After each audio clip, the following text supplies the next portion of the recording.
ando poco a poco. Espero que ya todos tengan acceso al Drive. ¿Ok?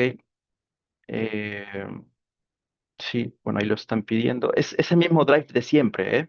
Estamos trabajando con el mismo link de siempre. Entonces, si guardan bien ese link general, ahí están todas las sesiones. Ahí mismo voy a colgar también el de la próxima sesión. Así que, de preferencia, guarden ese link general. Bien. Pues vamos a empezar declarando dos macros globales. Recuerden que al inicio usábamos una única carpeta de referencia, el cual declarábamos con el comando cd, ¿cierto? Pero en las dos últimas sesiones aprendimos un nuevo comando que me permite usar macros globales a través del comando global y el cual yo los nombraba input y output, ¿cierto? En input guardaba mi carpeta general. Por ejemplo, aquí tengo a ver, voy a entrar a mi base de datos, documentos, base de datos, ENAO. Para mí, mi input era esta carpeta general antes de particularizar por cada año. ¿Ok? Ustedes deberían tener del 2020 al 2024. Yo tengo para más años. Y también les acabo de compartir del 2012 al 2017, si no me equivoco. ¿Ok?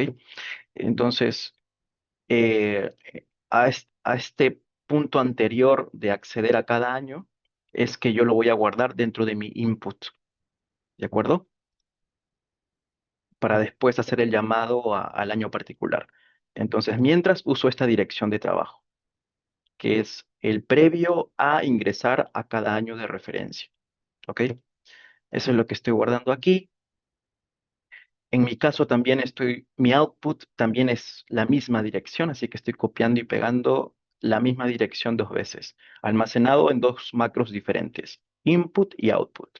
Si ustedes configuran bien estas dos macros, ya pueden seguirme de aquí para adelante todo, ¿ok? Solamente basta con que hagan el corrido de la línea de código y van a seguir conmigo cada uno de los pasos, ¿de acuerdo?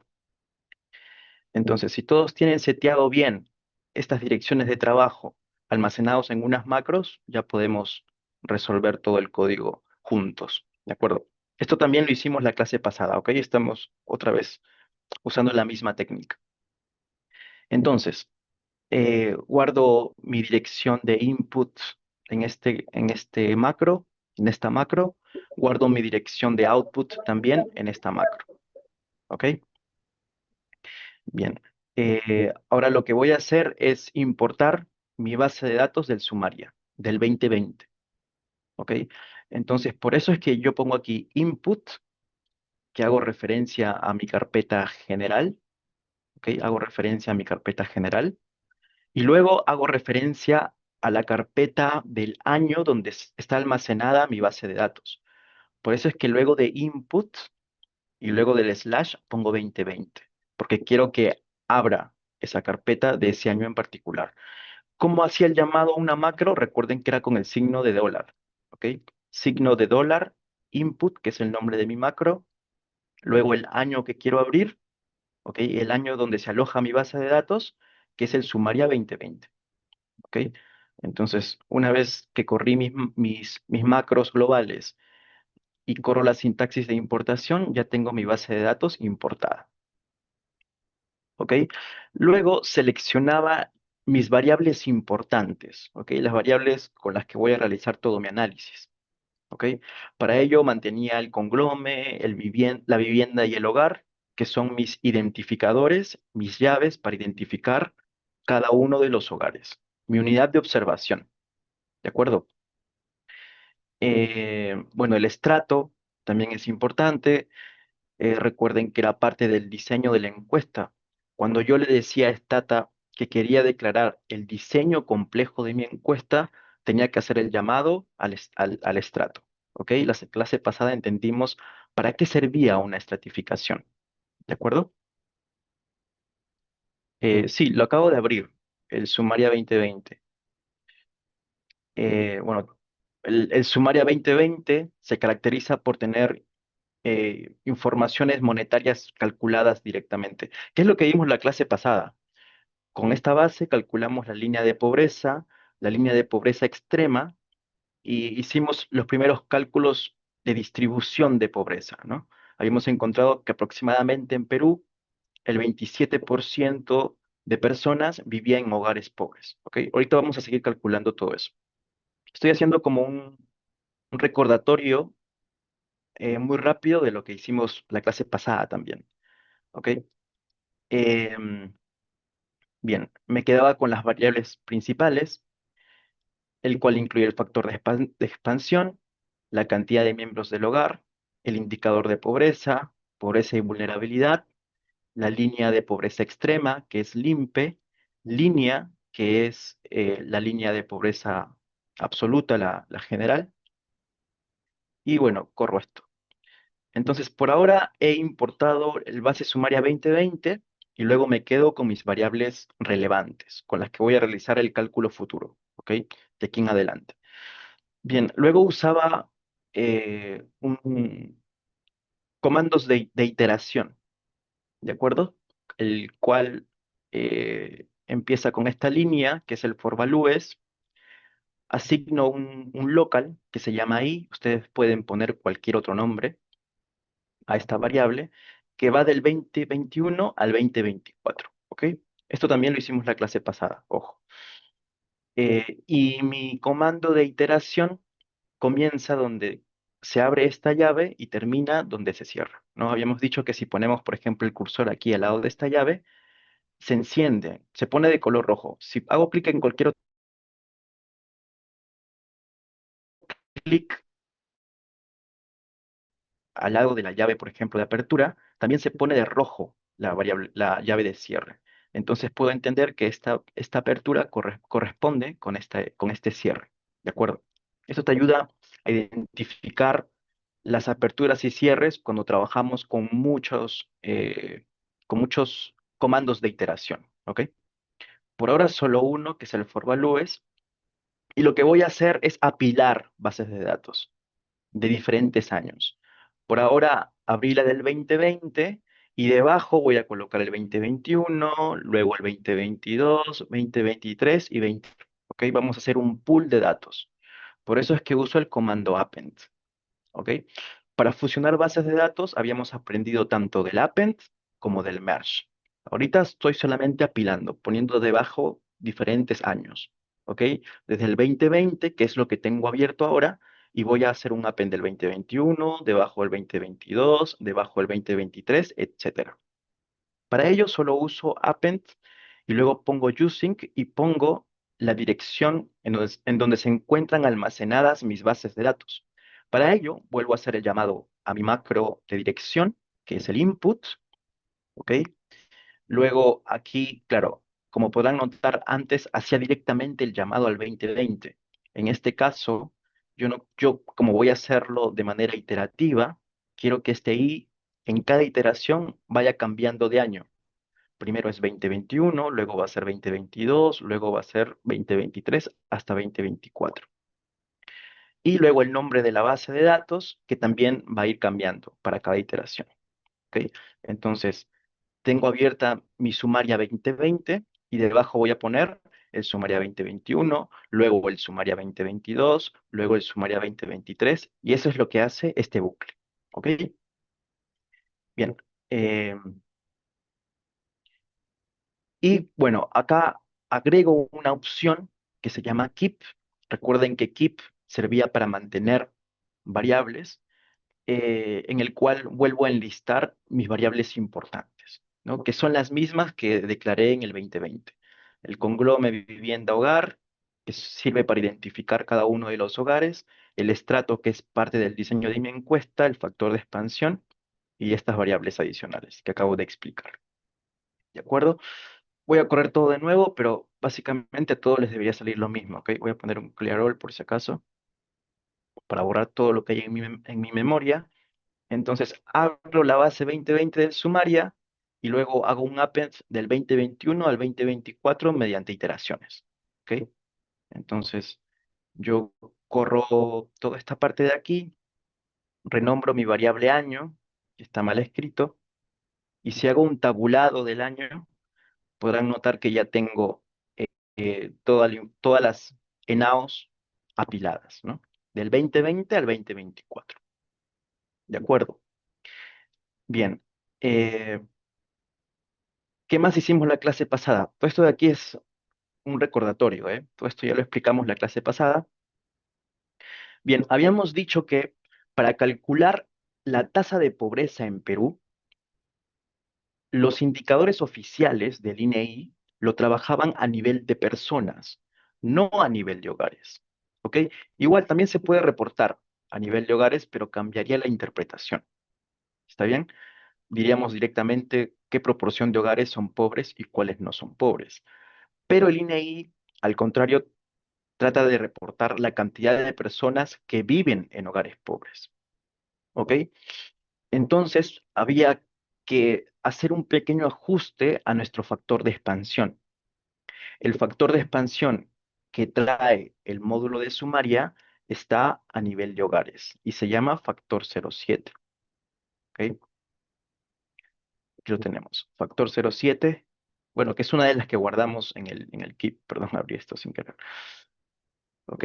Entonces, lo que voy a hacer para transformar este factor de expansión de hogares a personas, lo multiplico por la cantidad de miembros del hogar que hay en cada hogar.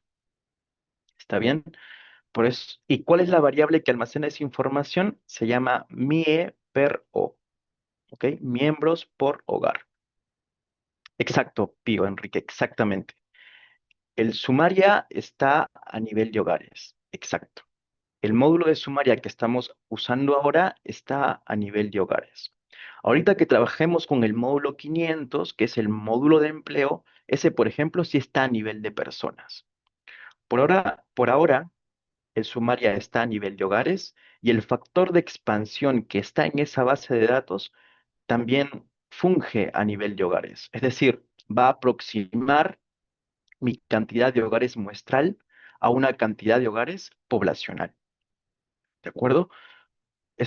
No sé si recuerdan la clase anterior que explicábamos para qué servía el factor de expansión, ¿no? En este caso, en lugar de aproximar personas, en el sumaria aproxima cantidad de hogares, porque el módulo está a nivel de hogares, el sumaria. Exacto, tal cual, Enrique. ¿Por qué multiplicar? No sería dividir, no, porque, a ver, abro el Excel, ¿ok?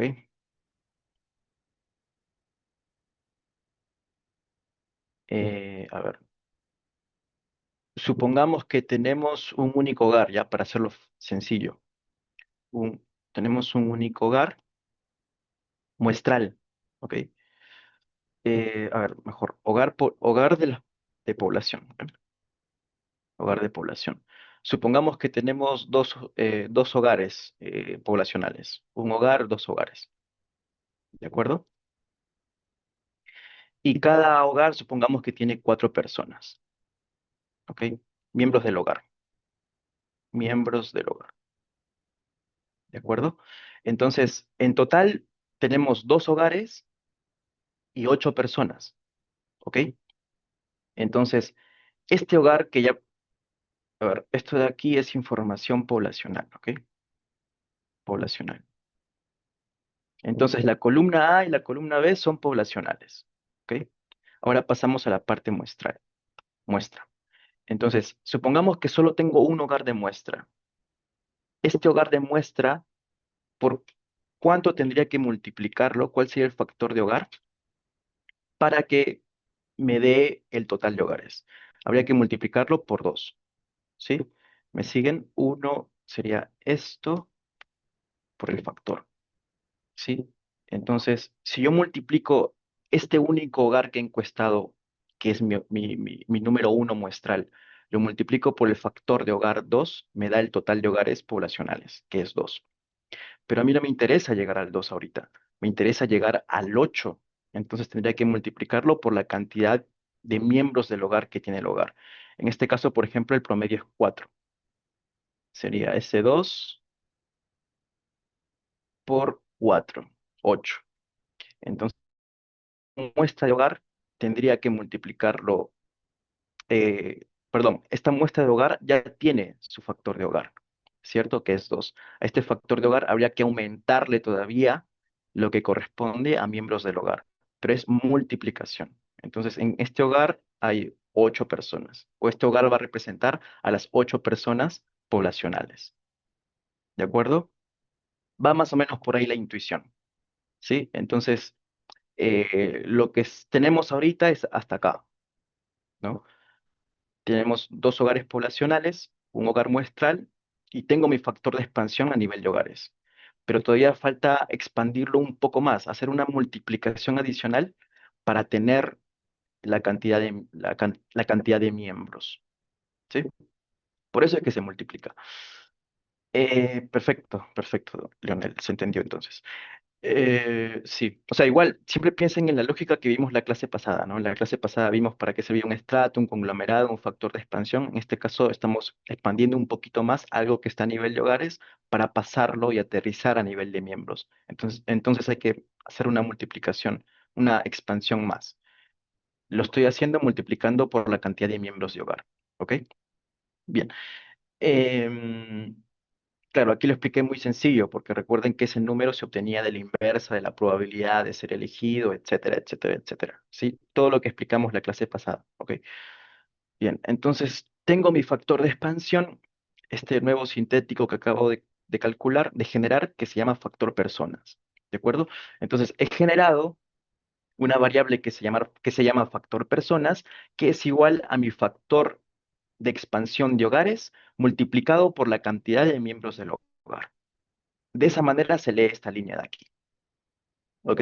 Luego también habíamos aprendido a hacer la declaración compleja de la encuesta, que se hacía a través del comando sbset, ¿no? Donde yo le decía a Stata, por si acaso mi encuesta tiene conglomerados, tiene un factor de expansión, que en este caso es factor personas, y además está estratificado, tiene estratos.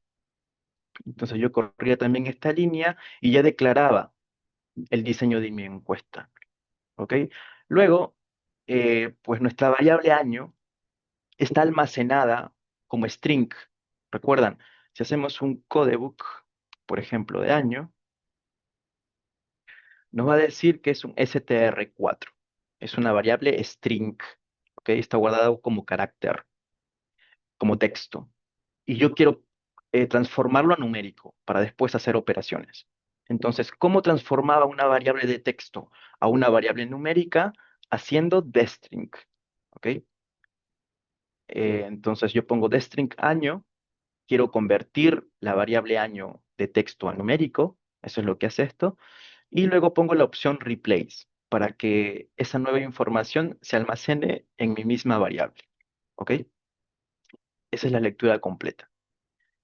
Bien, luego habíamos aprendido a generar, a construir la variable de área geográfica, ¿ok? A diferenciar los rurales de los urbanos. Y aprendimos un nuevo comando que era el recode. Entonces, si yo exploraba mi variable estrato, aquí aparecían las 8 categorías. Entonces yo decía, quiero recodificar mi variable estrato, en donde de la categoría 1 a la categoría 5 la voy a almacenar en una única categoría, ¿ok? Que va a ser urbano. De la categoría 6 a la categoría 8 lo voy a almacenar en una segunda categoría, el cual va a tener como nombre rural, ¿ok? Así se lee esta parte. Luego pongo una coma para activar opciones y le digo que toda esta regla que acabo de especificar se genere en una nueva variable llamada área 2. ¿De acuerdo? Bien. Entonces, si yo exploraba esta nueva variable que acabo de construir, pues ya está directamente la etiqueta, está directamente la categorización que le corresponde y bueno, con una sola línea ya podemos agrupar, recodificar variables. ¿Ok? Bien. eh, Luego mencionábamos que, bueno, verificábamos, ¿no? Los cálculos con el reporte oficial. Esto también lo vimos la clase pasada. Si hacíamos una exploración de pobreza, verificábamos que se diferenciaba el pobre extremo, el pobre no extremo y el no pobre. Igual, podíamos recodificar esta variable. Recodificábamos pobreza, en donde agrupábamos el pobre extremo y pobre no extremo como, como una sola categoría llamada pobre y el no pobre lo manteníamos igual, ¿no? No pobre. Y toda esta regla la, la almacenábamos, la generábamos en una nueva variable llamada rpobre. ¿Ok? Exploraba esta variable que acababa de generar y ahí estaba, pues, la verificación de que todo estaba correctamente realizado. Y aquí es donde nos quedamos la clase pasada. Calculábamos la proporción de pobres por años, ¿no? Y bueno, le pedíamos que lo muestre en porcentajes, ¿sí? Entonces con SBY, recuerden, SBY le dice a Stata que traiga toda la declaración de la encuesta, que considere toda la declaración de la encuesta, conglomerados, estratos y factor de expansión, para calcular la proporción de la variable R pobre para cada año con este order y que lo muestre en porcentajes. Entonces, habíamos calculado que, por ejemplo, para el 2024, el 27,6% de la población vivía en hogares pobres, ¿ok? Es decir, que no alcanzaban a cubrir la canasta básica de consumo. ¿Y qué era la canasta básica de consumo? La suma de dos componentes, la canasta alimentaria y la canasta no alimentaria. ¿Recuerdan? Donde la canasta alimentaria hacía referencia a la pobreza extrema. Y cuando a esa canasta alimentaria le sumábamos la canasta no alimentaria, que era calzado, vestido, transporte, llegábamos a la canasta básica de consumo que me permitía identificar a este porcentaje de pobres. ¿Ok? Entonces, todo esto ya lo habíamos visto en la clase pasada. Estamos haciendo un recordatorio intensivo. Bueno, también podríamos hacer este cálculo, esta representación con el comando tab, que era un comando que ya habíamos visto muy, muy frecuentemente, ¿no? Entonces poníamos SBY, hacíamos un tab normal de tabla cruzada de la variable R pobre, año, poníamos col porque quería que mis columnas sumen 100% y poníamos percent para que multiplique por 100 los decimales, ¿no? Para interpretarlo directamente como porcentaje. Y aquí teníamos los mismos resultados, presentado quizás un poco más amigablemente que el tabulado de proporción. Y por último, para finalizar el ejercicio, hacíamos el test de medias, ¿se acuerdan? Entonces, otra vez volví a calcular el proportion, pero agregando una opción adicional que se llama coef-L, ¿no? Que viene de leyenda de coeficientes, para que me dé el nombre asociado a cada uno de estos estimadores. ¿Para qué yo quería conocer el nombre asociado a cada, para yo después hacer el test de medias? Ponía Lincoln, que es el comando para verificar la significancia, y hacía el llamado del coeficiente del pobre 2024, lo copiaba y lo pegaba en mi do file, y el pobre del 2023. ¿Ok? En ese momento nos salió este resultado y algunos chicos recuerdo que interpretaron muy bien esta tabla, diciendo que había significancia, se rechazaba la hipótesis nula, ¿de acuerdo? Entonces, esta variación de aquí era estadísticamente significativa, ¿ok? Es decir, no dependía, no era un tema de error muestral nada más, sino que estadísticamente podíamos decir que la pobreza se había reducido en aproximadamente 1,5%, si mal no recuerdo, que es 2024 y 2023. ¿Está bien? Bueno, aquí está, 1,5% más o menos. ¿Ok? Bien, eh, pues sí, acá planteaba la hipótesis nula, la hipótesis alterna, ¿de acuerdo? Y bueno, sí, igual, si alguien tiene problemas para leer el tabulado, me dice y hacemos como que el grafiquito ese de zona de rechazo y no rechazo. Tengo entendido que todos lo conocían, pero igual, si alguien no conoce algo de lo que estoy explicando, por favor, lo dices con confianza. Bien, ahora, luego de haber calculado la pobreza de manera global, que es donde nos quedamos, pues toca hacer y verificar algunas heterogeneidades en estos resultados. Por ejemplo, en este caso, empezamos a calcular por diferencia de área geográfica, que es la variable que acabamos de crear, ¿no? Le llamamos área 2. Entonces, sabemos que la categoría 1 corresponde a urbano y la categoría 2 corresponde a rural.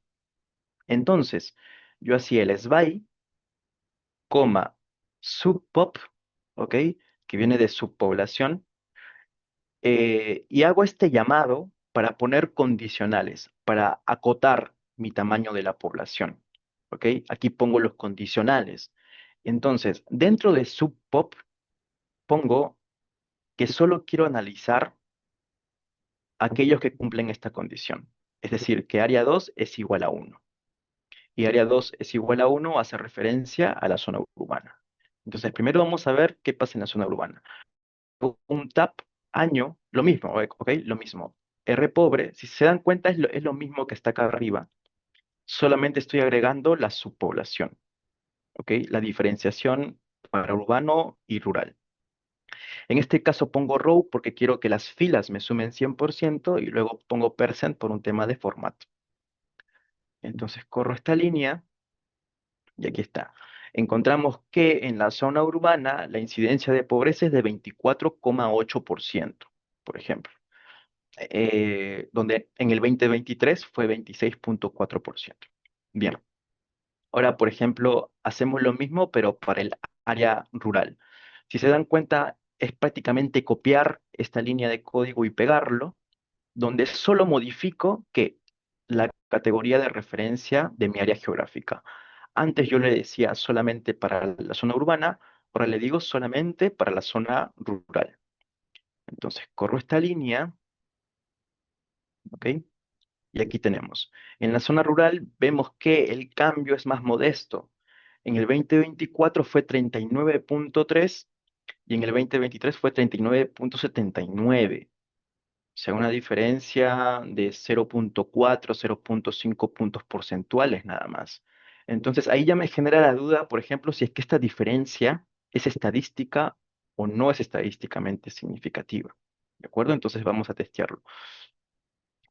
La ventaja del comando proportion es que sí te permite hacer un cruce por más de dos variables. En ese sentido, pongo el comando SBY, proportion, R pobre, que es mi indicador preferido, el indicador que yo quiero calcular, diferenciado por área geográfica y por año. ¿De acuerdo? Luego pongo percent por tema de formato y además quiero que me muestre el nombre asociado a cada estimador, con esta opción de aquí. ¿Ok? Bien, pues corro esta línea y bien, aquí tengo todos los estimadores diferenciados por área geográfica y por año. Perfecto. Ahora quiero verificar, por ejemplo, el 2024 rural versus el 2023, que es justo donde tenía mucha duda, porque el cambio era modesto, muy modesto. Entonces, hago el llamado del estimador que le corresponde al rural 2024 con el 2023, es decir, estaría tomando estos de aquí, ¿no?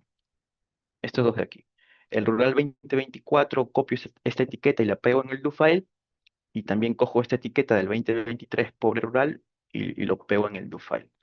Entonces, corro esta línea y podrán notar que el cambio porcentual es de 5 puntos porcentuales, es decir, el estimador disminuyó en esa cantidad. No obstante, no se rechaza la hipótesis nula, ¿ok? Entonces, quiere decir en un análisis más estricto que en realidad la pobreza se mantuvo constante en la zona rural, ¿de acuerdo? A pesar de que el coeficiente asociado, así lo veamos en el tabulado como una disminución de 0,5, nosotros debemos decir que ese 0,5 estadísticamente no es diferente de cero. Es decir, no ha habido cambios en la zona rural. En la zona urbana hago lo mismo, ¿ok? Copio y pego las etiquetas que corresponden al urbano 24 y al urbano 23, ¿ok? Es decir, a estos dos, ¿no?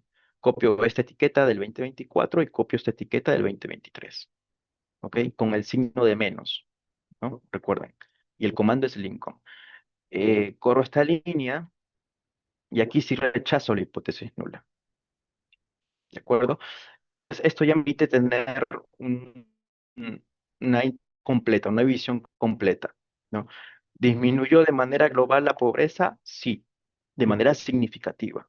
No obstante, a pesar de que se notan en los estimadores disminuciones tanto en el rural como en el urbano, debemos ser estrictos en decir que la pobreza disminuyó solamente en la zona urbana. En la zona rural esa diferencia no es estadísticamente significativa. Esa diferencia se puede ver simplemente a temas de elección de muestra nada más. En el 2024 se eligió determinada muestra, en el 2023 otra muestra que en promedio ocasionó esa diferencia, pero no se debe a una disminución estimador, ¿ok? Entonces, este comando, por ejemplo, o esta verificación te permite generar ya de manera más certera las conclusiones de los análisis. Eso. Por ejemplo, aquí estamos encontrando disminuyó la pobreza, sí, pero solamente en el ámbito urbano. ¿Ok? En la zona rural, la pobreza se mantuvo constante, de manera estadística. Bien, bueno, la manera de calcular la tasa de pobre extremo, aquí estoy dejando las páginas de referencia, ¿ok? Eso lo vimos la clase pasada, ahorita para avanzar un poco más rápido. Bueno, la clase pasada, mejor dicho, verificamos que las cifras eran exactamente las que estaban en el reporte estadístico. Ahorita para agilizar en tiempo ya no estoy comparando tanto, pero bueno, ahí está el documento, lo pueden revisar con la página de referencia. Para el pobre extremo, pues usamos la variable que ya viene en el sumario. Esto no lo hemos generado, ya viene, se llama pobreza. Ya sabemos cómo se calcula con base a la línea de pobreza, ¿ok? Total. Bueno, y para separarlo con el pobre extremo, usa la variable LIMP, ¿no? Que era la de pobreza extrema. Y bueno, la tasa de pobreza extrema vendría a ser la proporción asociada a la categoría pobreza extrema, que en este caso es 5,5%. Es decir, 5,5% de las personas viven en hogares considerados pobres extremos. Es decir, que no alcanza, no consumen ni siquiera el mínimo de alimentos que cubren la cantidad de calorías estimadas, ¿no? Para la población peruana. ¿De acuerdo? Bien, pues aprovechando que ya tenemos este pool de datos, tenemos fusionada desde el 2020 hasta el 2024 las variables importantes de pobreza, las vamos a almacenar, ¿ok? Para hacer la fusión con el módulo de pobreza subjetiva. Ahorita vamos a fusionar, vamos a hacer un tabulado cruzado en donde vamos a comparar el indicador de pobreza monetaria, que vendría a ser como un indicador de pobreza objetivo, ¿no? Porque le asignamos un valor monetario a las canastas, etcétera, con algo que autopercibe el jefe de hogar. ¿Está bien? Entonces vamos a almacenar esta base de datos. ¿Ok? Hago el llamado a output, que en mi caso es la misma dirección en donde tengo también desagregados mis años. Por eso es que aquí mi input es igual que el output. Ustedes pueden hacer lo mismo o pueden guardarlo en un lugar diferente. ¿Ok? Y lo voy a guardar como pool pobreza. ¿De acuerdo? Entonces estoy almacenando toda esta fusión de base de datos. Bien, ahora vamos a trabajar con el módulo 85, que se llama Gobernabilidad, Democracia y Transparencia. ¿Ok? Eh, sí, más exacto es referirse a la pobreza monetaria, exacto. Entonces, si yo pongo INEI, microdatos, consulta por encuestas, metodología actualizada, por ejemplo, el 2024, anual, perfecto. Estaríamos trabajando con este módulo de aquí, ¿no? Módulo 85, el de aquí. He descargado ese módulo 85 para todos los años y se los compartí para acelerar todo el tiempo que nos tardaría entrar año por año. ¿Ok? Terminamos de hacer este tabulado cruzado de la pobreza monetaria con la pobreza subjetiva y vamos a empezar a trabajar con el módulo 500, ¿ok? O el módulo 5. ¿Está bien?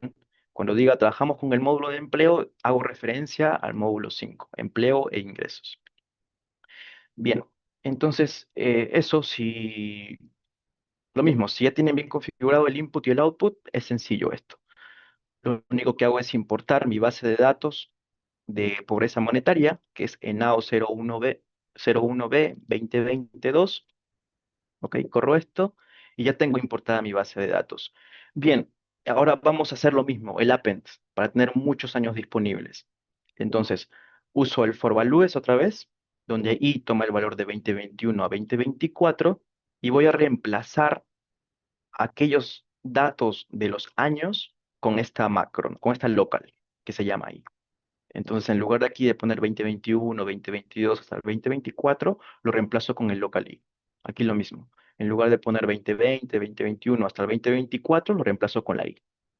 Entonces, ya abrí mi 2020 por esa subjetiva, vamos a hacer los appends.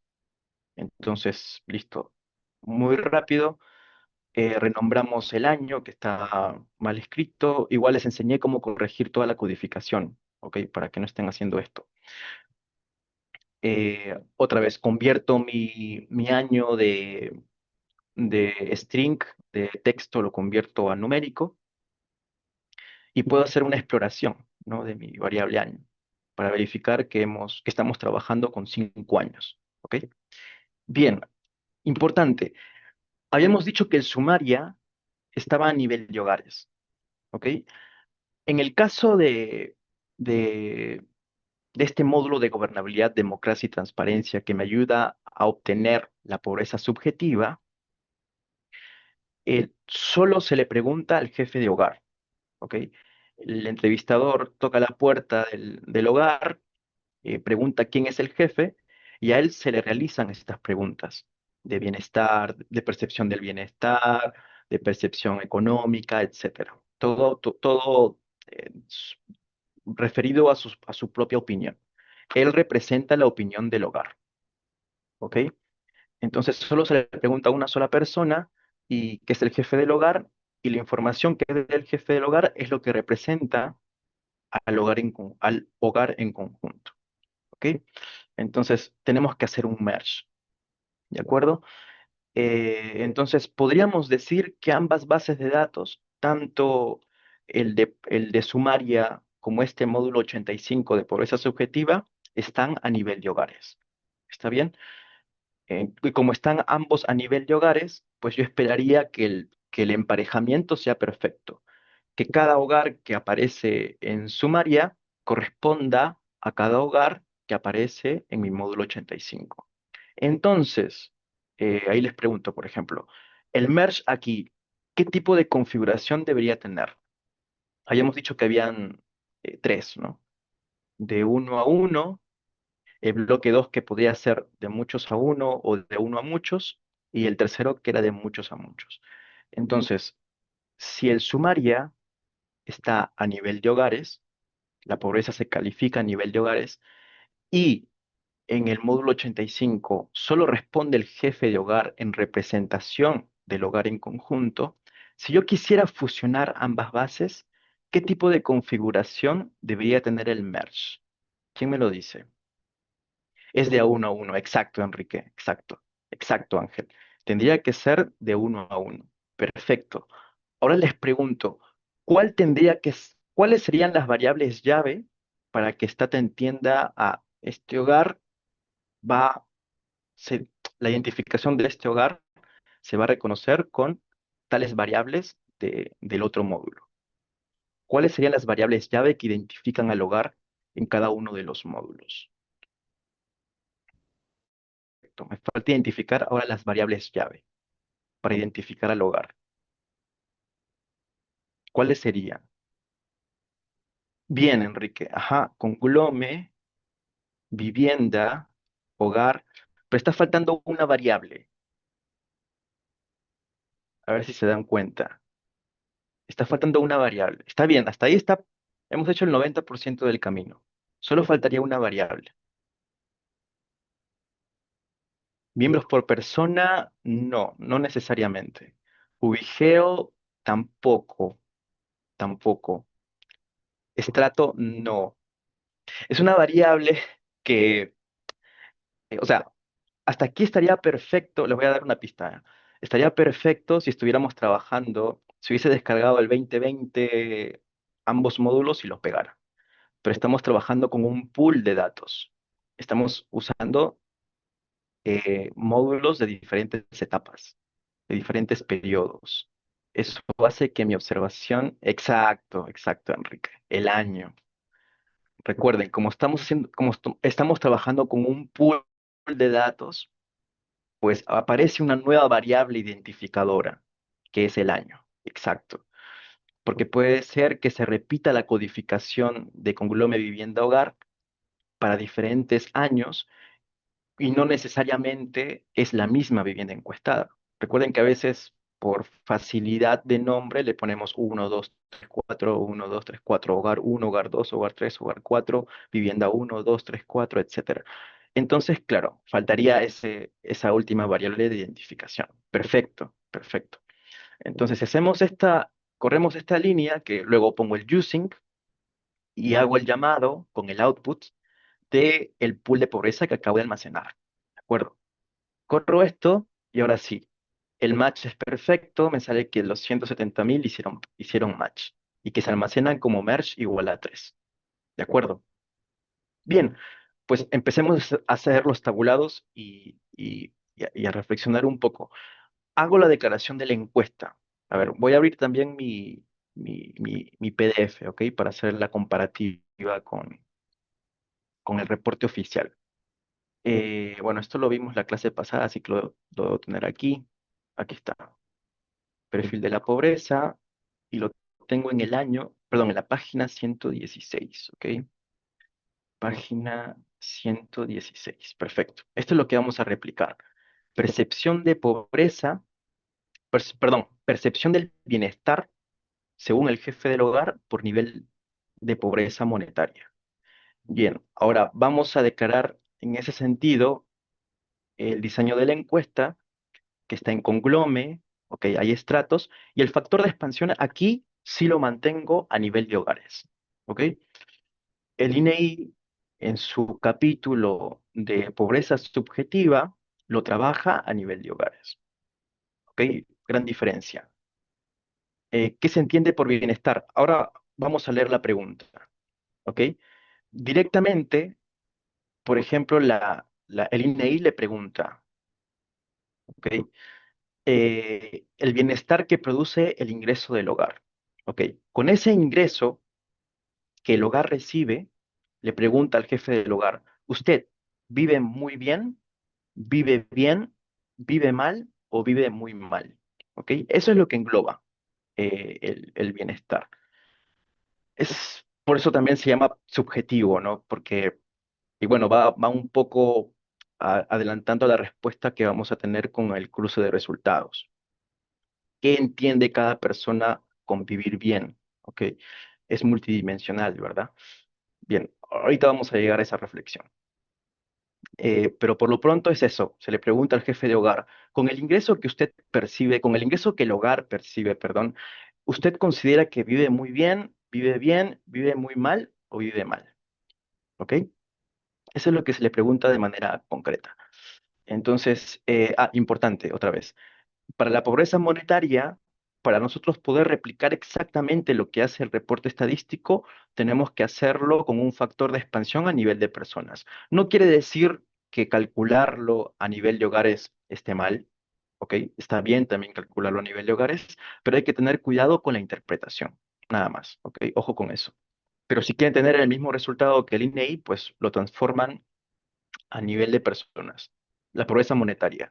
Para la pobreza subjetiva, el INEI sí lo deja a nivel de hogares, ¿ok? Lo deja a nivel de hogares. ¿Por qué? Porque de cierto modo quieren guardar cierta concordancia dado que solo se le pregunta al jefe del hogar. ¿Está bien? Más que nada por eso.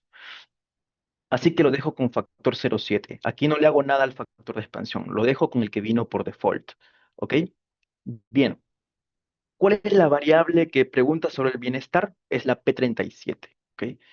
Hago una exploración y ahí está. Dice muy mal, mal, bien, muy bien. ¿Está bien?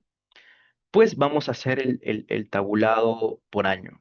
Entonces yo pongo el SBY para hacer el llamado de la configuración de la encuesta. Pongo tab, P37, que es la variable de percepción del bienestar, año para que sea anual, col para que las columnas sumen 100% y percent, que es el formato de porcentaje. Bien, corro esta línea y ahí está, la distribución, ¿verdad? Para el 2024, pues el 72% 92% de las personas considera que vive bien. ¿Está bien? Muy bien son acotadísimos, menos del 1%. Vamos a ver si coincide. Bueno, redondeando es 1%, 72,2 que viven bien, 72,2 que viven bien, ¿ok? Entonces estamos teniendo los mismos resultados por ahora. 25,1 que viven mal y 1,7 que viven muy mal. 25,1 redondeando y 1,7 que viven muy mal, ¿de acuerdo? Ahora, esta distribución coincide con lo que hemos calculado en la pobreza monetaria, pues hagamos el cruce, ¿de acuerdo? Primero para los pobres. Al igual que anteriormente activábamos la subpoblación para área geográfica, ahora activamos la subpoblación para diferenciar al pobre del no pobre. ¿Ok? Si se han olvidado qué significaba R pobre, lo podemos explorar y podrán notar que uno, la categoría uno, hace referencia a pobre y la categoría 2 hago referencia a no pobre. Por eso es que aquí pongo uno para pobre y 2 para no pobre. ¿Ok? Entonces hago SBY, la subpoblación exclusivamente para los pobres, y luego repito la configuración de arriba, que es el tabulado del bienestar por año, las columnas suman 100 y por porcentaje. ¿Ok? Corro esta línea, verifico que es 1,9 muy mal, por ejemplo, y 30,7 mal. 1,9 mal y 30, muy mal, perdón, y 30,7 vive mal. ¿De acuerdo? Estamos obteniendo los mismos resultados que el reporte. Y para el no pobre es una foto de todo esto, pero solo cambio que la categoría. Antes hacía el llamado al pobre, ahora hago el llamado al no pobre. ¿De acuerdo? Aquí hago el llamado a esto y tenemos que, por ejemplo, viven mal 1,6, 1,7 redondeando, redondeando 1,7 viven muy mal y 23,5 viven mal. ¿Ok? 1,7 viven muy mal y 23,5 viven mal. ¿Ok? Hasta ahora, perfecto. Eh, Matemáticamente o estadísticamente hemos obtenido los resultados. Genial. Ahora pasamos a lo siguiente, que es el análisis. ¿Ok? Interesante. El hogar pobre, a pesar de que es pobre monetariamente, es decir, que no cubre la canasta básica de consumo, encontramos que aún así el 66,5% dice que vive bien. Interesante, ¿no? A pesar de que no cubre la canasta básica de consumo. Interesante. Mientras que en el hogar no pobre, la cifra es mayor, eso sí, 73,8%. Es decir, aquellos que son no pobres, en proporción, suelen declarar en mayoría que viven bien, incluso en mayor proporción que los hogares pobres. No obstante, llama mucho la atención que menos del 50% declare que vive mal o muy mal, aproximadamente el 33%. Menos del 33% dice que vive mal o vive muy mal a pesar de que es pobre. Interesante. Y de los hogares no pobres, el 23, casi 25% dice que vive mal o muy mal a pesar de que es no pobre. ¿Ok? Esto es muy interesante. Por ahora, a ver, hemos verificado que las cifras coinciden. Genial, matemáticamente, estadísticamente, estamos replicando reportes oficiales. Está bien, perfecto. No obstante, aquí me gustaría que otra vez participen o bien con el texto o bien aperturando micrófono. ¿A qué creen que se debe que ocurran estas cosas? Que hayan hogares pobres que declaren que viven bien y hogares no pobres que declaren que viven mal o muy mal. ¿Alguien se anima a tratar de interpretar estos resultados? Puede ser por texto también, ¿eh? Bueno, aperturar chat. Pero bueno, es momento de llegar al siguiente paso. ¿Ok?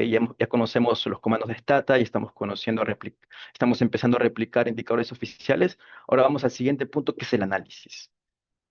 ¿A qué creen que podría deberse eso? Que hayan estas disparidades con relación a un indicador objetivo como es el de la pobreza monetaria.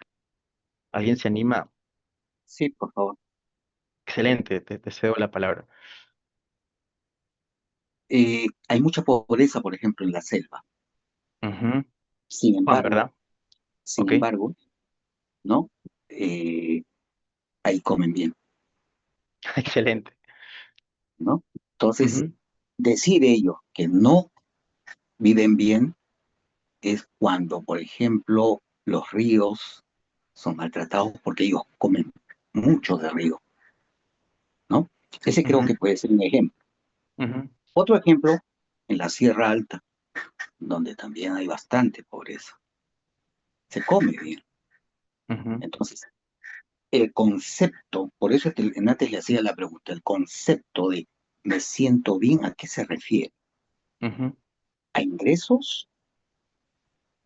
En el Perú los ingresos monetarios son bajísimos, eso lo saben todos, pero no tenemos por qué dejar de comer, lo que no es igual en otras realidades.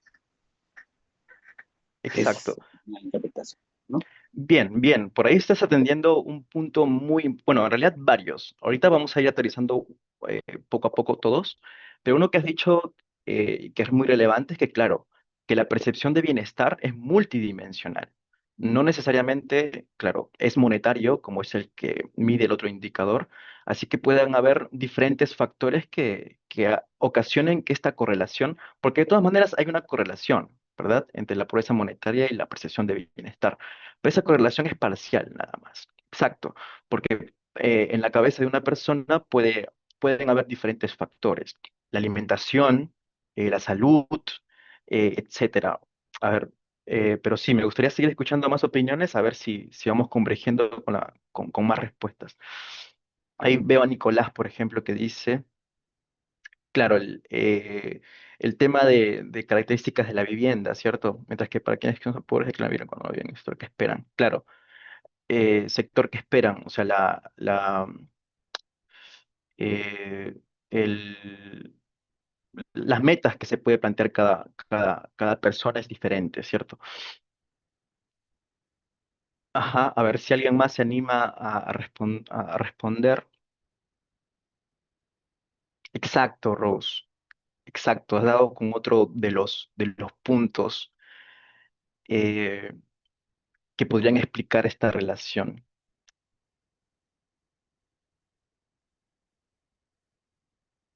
Consideran que tener alimentos básicos es suficiente, exacto. Que va un poco también en relación con lo que dijo nuestro otro compañero, ¿no? Sobre el tema de, de qué tan diferentes son las metas que tiene cada persona, ¿ok? Ahora estas metas, ¿cómo se condicionan? ¿De qué dependen estas metas? ¿Por qué algunas personas solamente con cubrir la alimentación del día se dan como satisfechos? ¿Por qué solamente con algo tan básico ellos consideran que han llegado a su objetivo de vivir bien, ¿no? Eh, Creo que Enrique tenía levantada la mano, creo, bueno, no estoy seguro. Si es Sí, así, sí, profesor, sí. dale. Brevemente, perdón de lo que mencionaba el colega anteriormente, es complejo, ¿no? Cómo entenderlo, qué es estar bien, qué es estar mal, ¿no? Entonces, como Sí. es percepción, es subjetivo, tiene bastantes aristas, ¿no? No es lo Ujú, mismo entender en la costa que estar bien que en la sierra, en la selva, ¿no? O incluso en otros países, ¿no? Bien lo mencionaba que a veces algunos subsistiendo, que no tienen a veces aspiraciones educativas, porque en Perú está centralizada la educación y varios servicios, se sienten bien, ¿no? Por ejemplo, hace poco viajé a Ancash, am, a San Marcos, un lugar bien alejado de altura, y lo poco que recibían de la minera estaban bien, o sea, no aspiraban más allá, ¿no? Entonces, al ser subjetivo creo que dan estos tipos no sé si decirlo, outliers, algo así, pero claro, no es tan racional la respuesta, no puede ser racional, ¿no? Por lo subjetivo que es, ¿no? Creo De, que por ahí iba mi respuesta. de acuerdo, gracias. Gracias, Enrique. Gracias, Enrique. Todos están aportando mucho. Ahorita cuando, a ver, reflexionemos y tratemos de aterrizar una respuesta más o menos que englobe todo, se van a dar cuenta que han estado ahí todos, creo, de cierto modo, muy, muy cercano con la noción que hay detrás de esto. Nicolás, sí.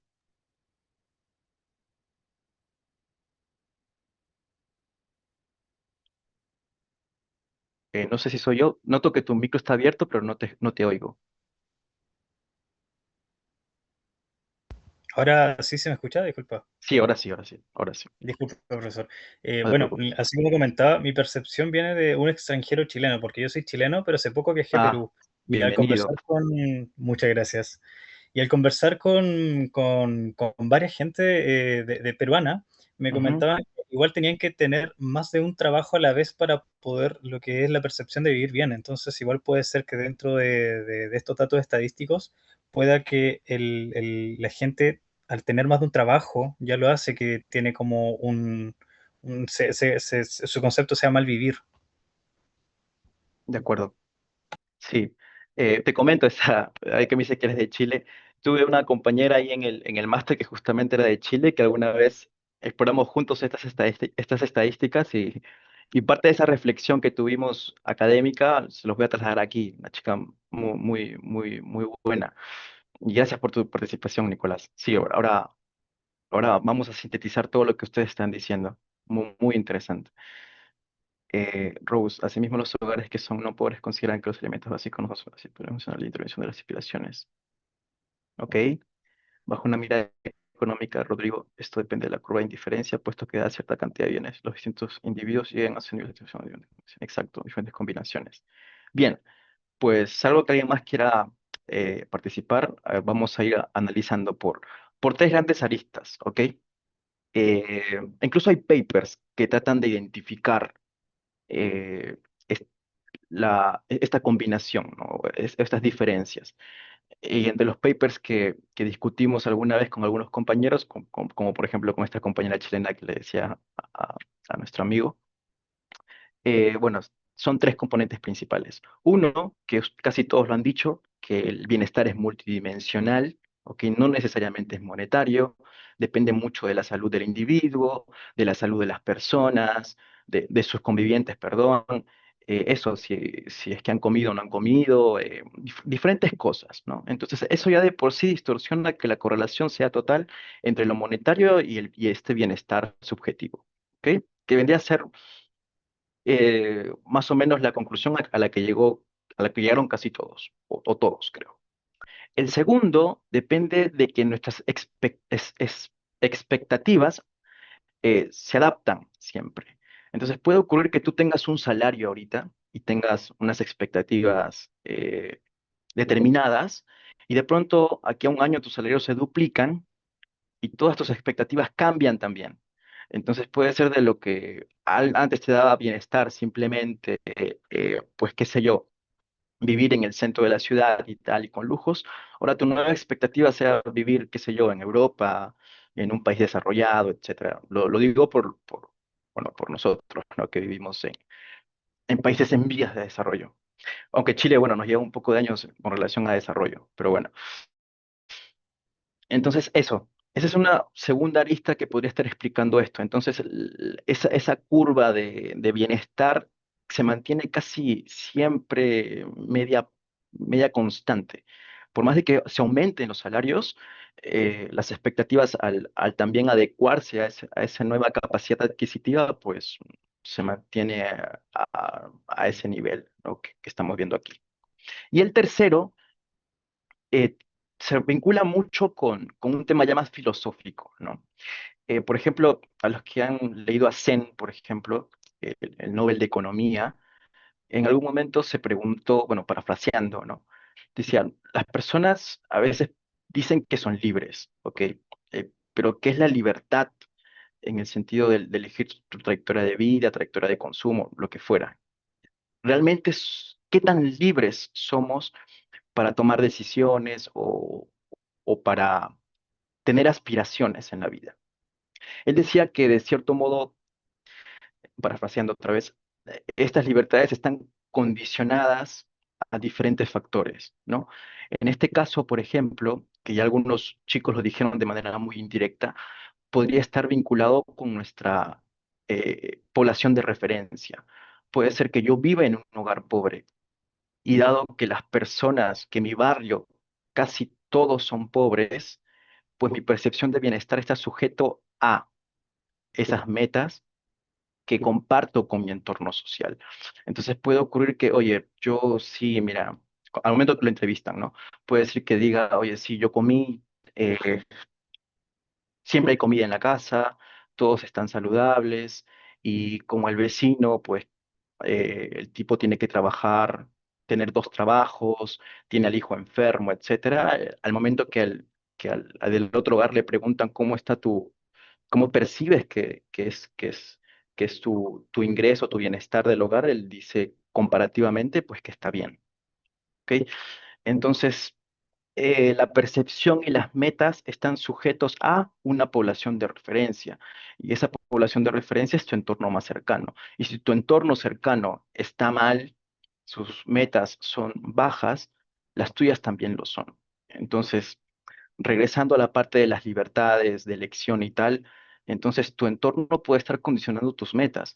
Una persona que nace en un entorno pobre, pues sus metas pueden ser salir adelante en el sentido de que una casa que está construida con material noble se convierta en una casa construida pues con poner, construirle dos pisos, etcétera, que siempre haya comida. Su meta sea esa, pero de una persona de clase media alta, su meta debe ser llevar el máster en el extranjero, llevar a toda su familia a Disney por un mes, comprarse un yate, etcétera. Entonces, eso es lo que hay detrás. También como tercer punto, y que es el más subjetivo y es el que, entre comillas, más filosófico, en el cual nuestras metas, nuestras percepciones, etcétera, están sujetos a veces a cosas invisibles que nosotros no nos damos cuenta, pero que están condicionando mucho nuestras decisiones. ¿Ok? Pues eso, son tres puntos. El primero, que es multidimensional, veremos diferentes cosas para que nosotros digamos que estamos bien o vivimos mal. Segundo, que nuestras expectativas se adaptan. Puede ser que hoy día con un ingreso muy bajo nuestras metas sean unas, pero si de pronto se quintuplican, pues mis expectativas también suben. Entonces mi bienestar otra vez, nunca estamos del todo satisfechos. Y tercero, que siempre tendremos una población de referencia. Entonces pueden haber personas que tengan ingresos muy altos, que vivan muy bien, pero dado que su otro vecino tiene 5 propiedades en Europa y 4 propiedades en Miami, él dice, oye, yo siento que vivo mal, porque mi vecino es ultra exitoso y yo no tanto. Entonces, eso también condicionaría, podría estar condicionando que hayan este tipo de cosas, que incluso personas que viven en condiciones de pobreza, al compararse con su entorno, dicen que viven bien. ¿Por qué? Porque los otros están peor probablemente. ¿Ok? Y lo mismo, personas que están muy bien acomodadas dicen que viven mal porque su entorno está demasiado bien. Hay mayor expectativa de lograr más cosas. Eso, ¿ok? El tercero es el más, como que, entre comillas, subjetivo, ¿no?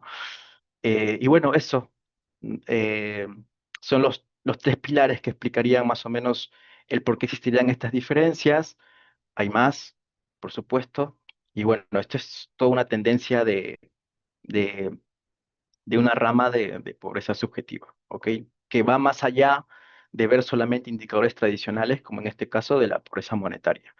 Esto, por ejemplo, podría tener implicancias de política. Sí, habría que preguntarse, aquel pobre que vive mal o aquel pobre que dice que vive mal versus aquel pobre que dice que vive bien, si tú aplicas una política, algunos de ellos tienen más incentivo de hacer caso a la política, más incentivo de querer salir de la pobreza, alguno tiene más incentivo, otro está muy desincentivado quizás para poder salir de ahí o dice que vive lo suficientemente bien, etcétera. Sí, se abre un abanico de análisis, ¿ok? Que podría ayudar a diseñar también mejor la política pública. ¿Ok? Pues eso. Eh, espero que haya más o menos respondido. Es básicamente lo que ustedes han dicho, solamente un poquito ordenadito nada más y ya.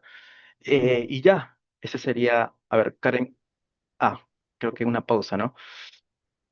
Bueno, para hacerte el pase, Karen, pues chicos, eso, ya hemos como que quedado bien clara la parte de programación de Stata, ahora estamos en la parte de replicar indicadores oficiales. Lo tercero que tenemos que agregar ya cada uno a través de la lectura, a través de la búsqueda de evidencia, es meterle esa parte analítica, ¿ok? Ya la parte análisis económico, ¿ok? Tratar de hacer hablar a los datos, de tratar de hacer que esta información cuente historias, ¿ok? Ya decía por ahí un escritor que se llama Vargas Llosa, Nobel de Literatura, que le hizo el prólogo a un economista, que no voy a decir el nombre porque estamos cerca de contienda política, pero decía, a veces los economistas cuentan mejores historias que los literatos. Entonces, eso, ¿ok? Primera etapa, aprender a programar. Segunda etapa, con datos reales, que es lo que estamos haciendo ya. La tercera parte es tratar de encontrar la historia, el análisis de qué hay detrás de estas cifras. ¿Ok? Ahora hemos tratado de más o menos explicar este componente que es muy amplio y seguro si nos ponemos a conversar aparecen más ideas. Ahora sí te dejo la palabra, Karen, disculpa. Muchas gracias, Oscar. Gracias por las reflexiones y los aportes que vienes dando dentro del curso. Creo que estamos aprovechando al máximo pues el contenido y esperamos que las personas que estén participando también lo estén haciendo.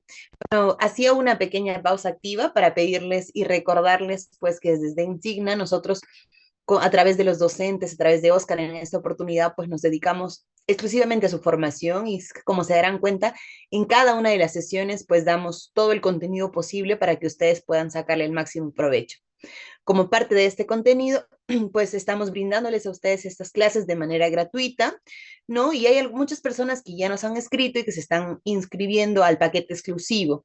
Este paquete que incluye, ¿no? Este incluye un certificado por 60 horas académicas, incluye también el acceso al aula virtual para que ustedes tengan en automático todas las clases grabadas y el material exclusivo, que como se darán cuenta, pues Oscar maneja el área, tiene mucha información y obviamente el material bibliográfico que les va a compartir les va a permitir a ustedes sumar más de lo que ya estamos aprendiendo.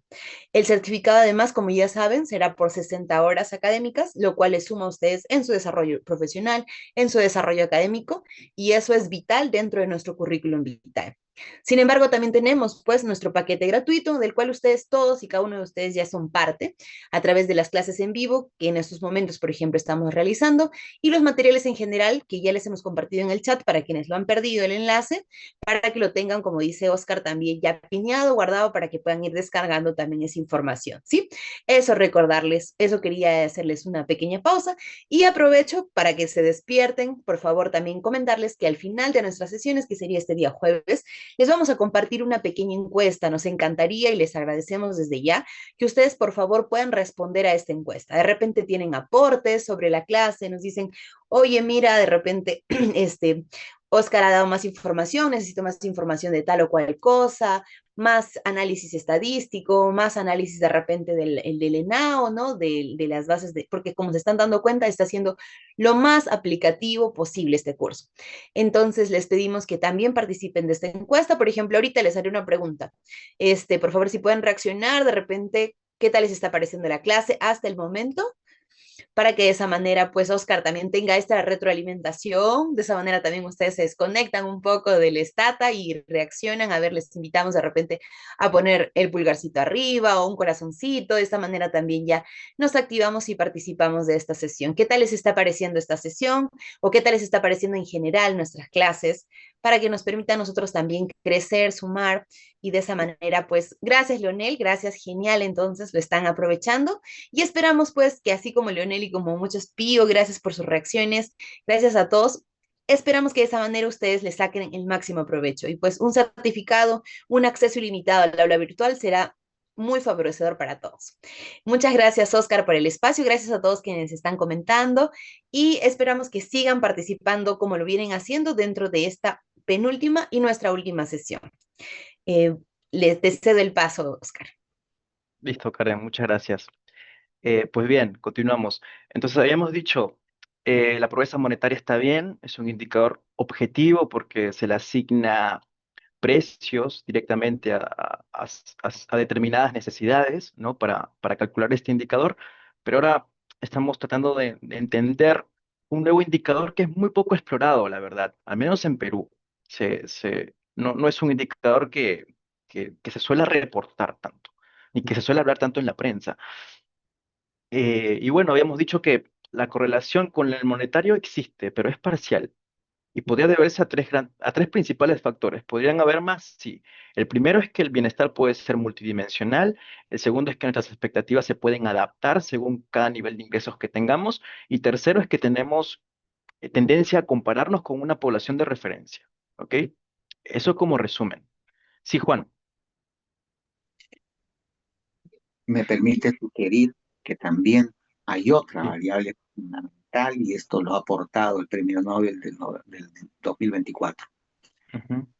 instituciones, ¿no? El debilitamiento de las instituciones ha generado la pérdida de expectativa en toda la gente que ve que sus instituciones no aportan absolutamente en nada y que por el contrario, ¿no? Lo que ayudan es a debilitar las democracias, más democracias sólidas, menos corrupción, democracias débiles, ¿no? Eh, mayor corrupción. Y eso, ¿dónde cae? En pobreza. De acuerdo. Gracias, Juan.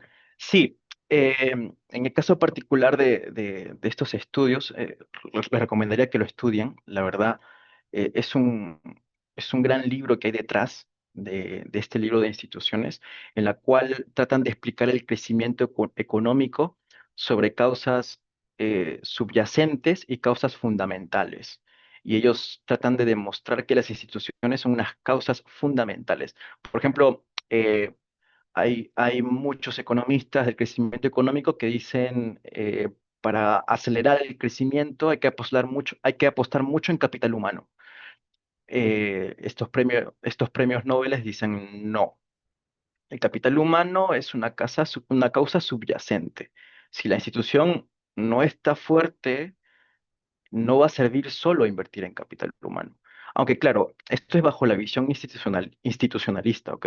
También hay visiones del capital humano donde encuentran que si no hay al menos un stock mínimo de capital humano, tampoco sirven las instituciones. Hay un poco de todo, ¿vale? Esto ya es sería un curso de crecimiento económico. Pero es cierto, les recomendaría que lean ese libro y ahí explican de por qué algunas sociedades se desarrollaron más que otras, debido a que en algunas desde el principio se construyeron instituciones fuertes, en otras instituciones débiles, algunas con respeto a la propiedad, otras que no, etcétera. Entonces sí, les recomendaría estudiar bastante eso. Es de la materia de crecimiento económico, es decir, crecimiento a largo plazo, y claro, efectivamente está vinculado con temas de pobreza y temas de desarrollo. Así que sí, es una gran anotación. Les recomendaría que lo lean. Yo en el máster me hicieron leerlo y lo disfruté mucho. Está contado así, de una historia, un cuentecito. Tampoco tan así, pero bonito, o sea, se disfruta. Eso. Continuamos. Vamos a ver un indicador más de, de pobreza subjetiva, que es la percepción de la situación económica. ¿Ok? A ver si lo tengo aquí. Ajá, al jefe se le pregunta si con el ingreso que tiene él logra ahorrar dinero, apenas logra equilibrar gastos e ingresos, se ve obligado a gastar sus ahorros o se ve obligado a endeudarse. Probablemente vamos a encontrar lo mismo, una correlación parcial.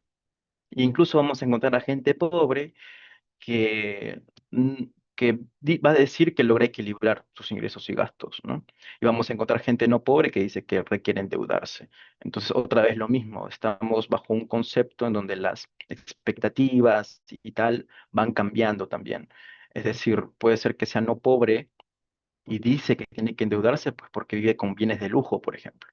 Mientras que un pobre dice que puede ahorrar, seguramente una proporción muy pequeña, pero es porque seguramente le basta con cubrir necesidades muy básicas. ¿De acuerdo? Entonces, más o menos vamos a encontrar seguramente el mismo análisis. Y bueno, pues bien, lo hacemos. SBAI, para hacer el llamado al diseño de la encuesta, hacemos un tabulado del P32 por año. Columna para que la columna sume 100%, percent por porcentaje. Perfecto.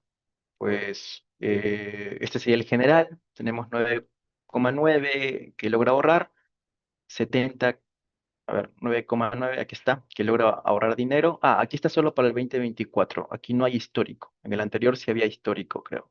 Ajá, de 2014 a 2024. Acá solo comparamos un año, que es el último de referencia. Bien, el 9,9 logra ahorrar dinero, 70,2 apenas logra equilibrar sus ingresos. ¿Ok? 70,2 apenas logra equilibrar sus ingresos. Bien, pues voy a correr directamente el pobre y no pobre para ahorrar tiempo. Recuerden que se les va y hacemos la subpoblación. Digo que R pobre es igual a 1 porque es la categoría que le corresponde. El tab del P32, el año, columna 100% y porcentaje. Esta misma línea la duplico básicamente, ¿ok?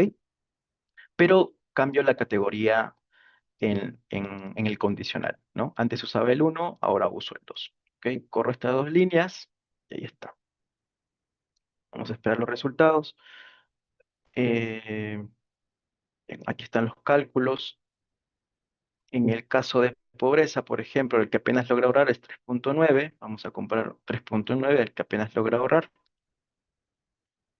Y en el caso del no pobre es 11,6.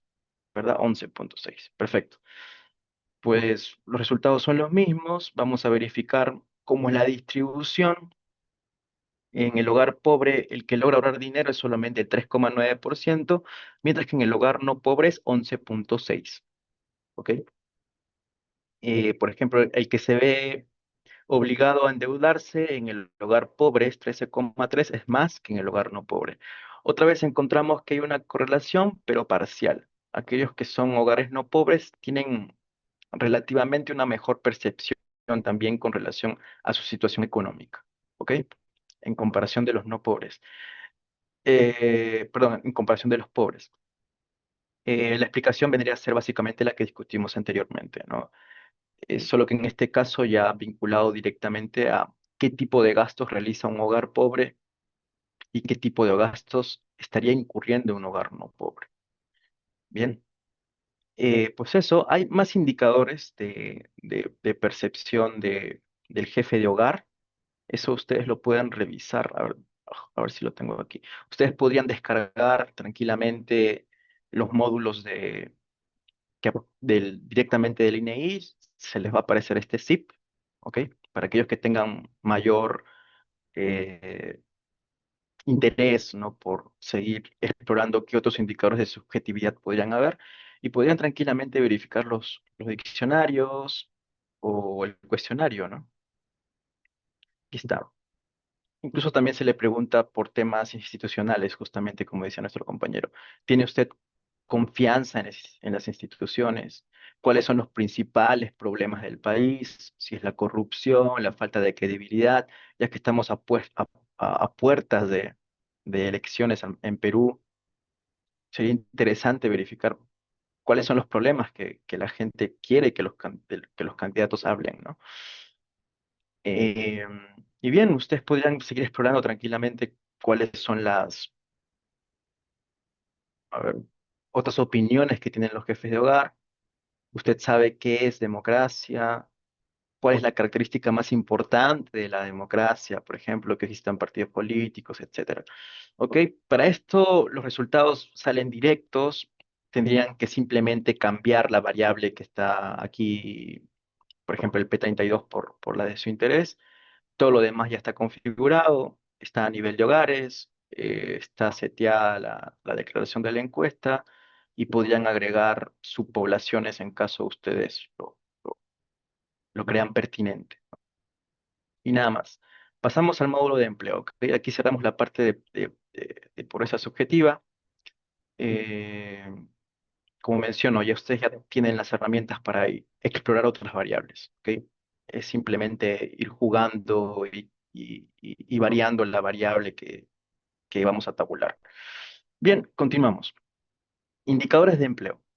Vamos para ello a usar el año 2012, les pasé del 2012 al 2017 con referente a empleo. ¿Por qué? Porque el Ministerio de Trabajo y Promoción del Empleo hasta el año 2021 usó la ENAO para sus indicadores oficiales. A partir del 2022 están usando una encuesta diferente, que es la encuesta permanente de empleo, ¿ok? La EPEN. Entonces, me pareció, a ver, igual, si bien el Ministerio de Trabajo ha cambiado de fuente para sus reportes de empleo de los últimos años, si uno quiere realizar una exploración histórica, sí o sí tiene que usar la ENAO, ¿ok? Porque la EPEN, al ser nueva, cuenta con muy pocos años de referencia. Entonces, igual me parece importante conocer eh, los indicadores calculados con la ENAO. Sigue siendo relevante, ¿ok? Si nosotros queremos ver la evolución del empleo informal en los últimos 10 años, sí o sí tenemos que pasar por la ENAO. Los últimos 3, 4 años nos tendremos que adaptar a la nueva encuesta de empleo, la EPEN, pero para trabajos históricos tenemos que usar sí o sí la ENAO. ¿De acuerdo? Por eso es que estoy trabajando con años un poco más antiguos. Pero eso. Y bueno, el manejo del EPEN es muy similar a la del ENAO. Si ustedes descargan la EPEN, básicamente va a ser la misma estructura, el mismo diseño de la encuesta, solamente va a cambiar el nombre de la variable. Así que lo que hagamos acá, tranquilamente, les va a servir como una plantilla para cuando trabajen con esa nueva encuesta, ¿ok? Bien, eso nada más quería advertirles igual. Pues trabajamos con el año 2012, importamos el 2012 primero. Voy a abrir mi llenado aquí, que lo tengo cerrado. Y al igual que en el caso anterior, voy a apilarlos, voy a hacer un pool de datos, voy a juntar del 2012 al 2017. ¿Ok? Ya no explico tanto. Este es un proceso iterativo para apilar bases de datos y tendría ya junto del 2013 hasta el 2017. ¿Ok? Perfecto. Renombro mi año, que está aquí con el problema todavía de codificación. Tabulo y ya tengo del 2012 al 2017 todo apilado. ¿Ok? ¿Cuál es la variable que me interesa en el módulo 500? Se llama OQ500. ¿Ok? Exploro esta variable y aquí tenemos 5 categorías, de 0 al 4. ¿Ok? Esta es la variable principal, la variable de cabecera. Aquí voy a diferenciar al ocupado del desocupado abierto, oculto, la no PEA, y este 0 que vendría a ser las personas que no han contestado este módulo. Importante, ahora que leo esto, voy a explicar brevemente esto del empleo, ¿ok? Em, a ver, perdón, ¿dónde están mis herramientas?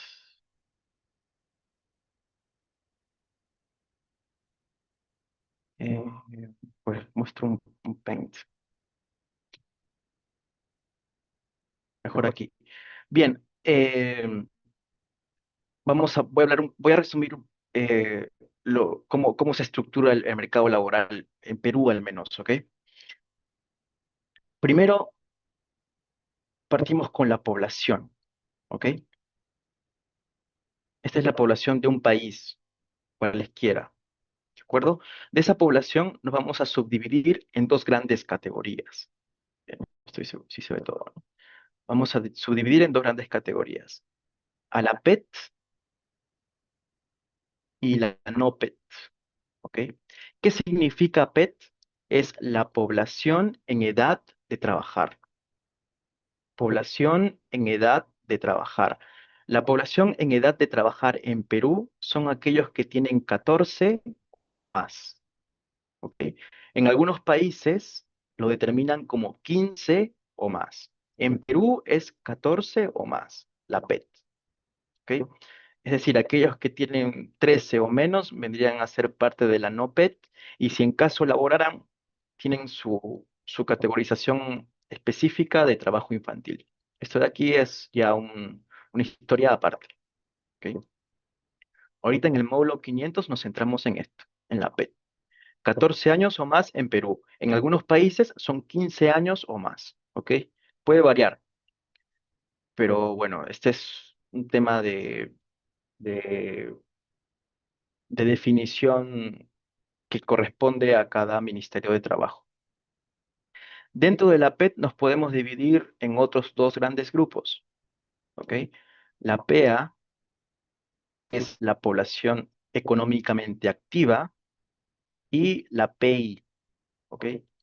La población económicamente inactiva. También se le puede llamar no PEA, ¿de acuerdo? Entonces, de la población nos dividimos en edad de trabajar, no edad de trabajar. Y los que están en edad de trabajar se dividen en la población económicamente activa y la población económicamente inactiva. ¿Ok? Y dentro de la población económicamente activa, otra vez nos dividimos entre los ocupados, ¿ok? Y los desocupados. ¿De acuerdo? Eh, perfecto. Y dentro de la PEI nos dividimos en otros dos grandes grupos. Ah, perdón. Aquí el desocupado de la PEA también se puede llamar desocupado abierto, ¿ok?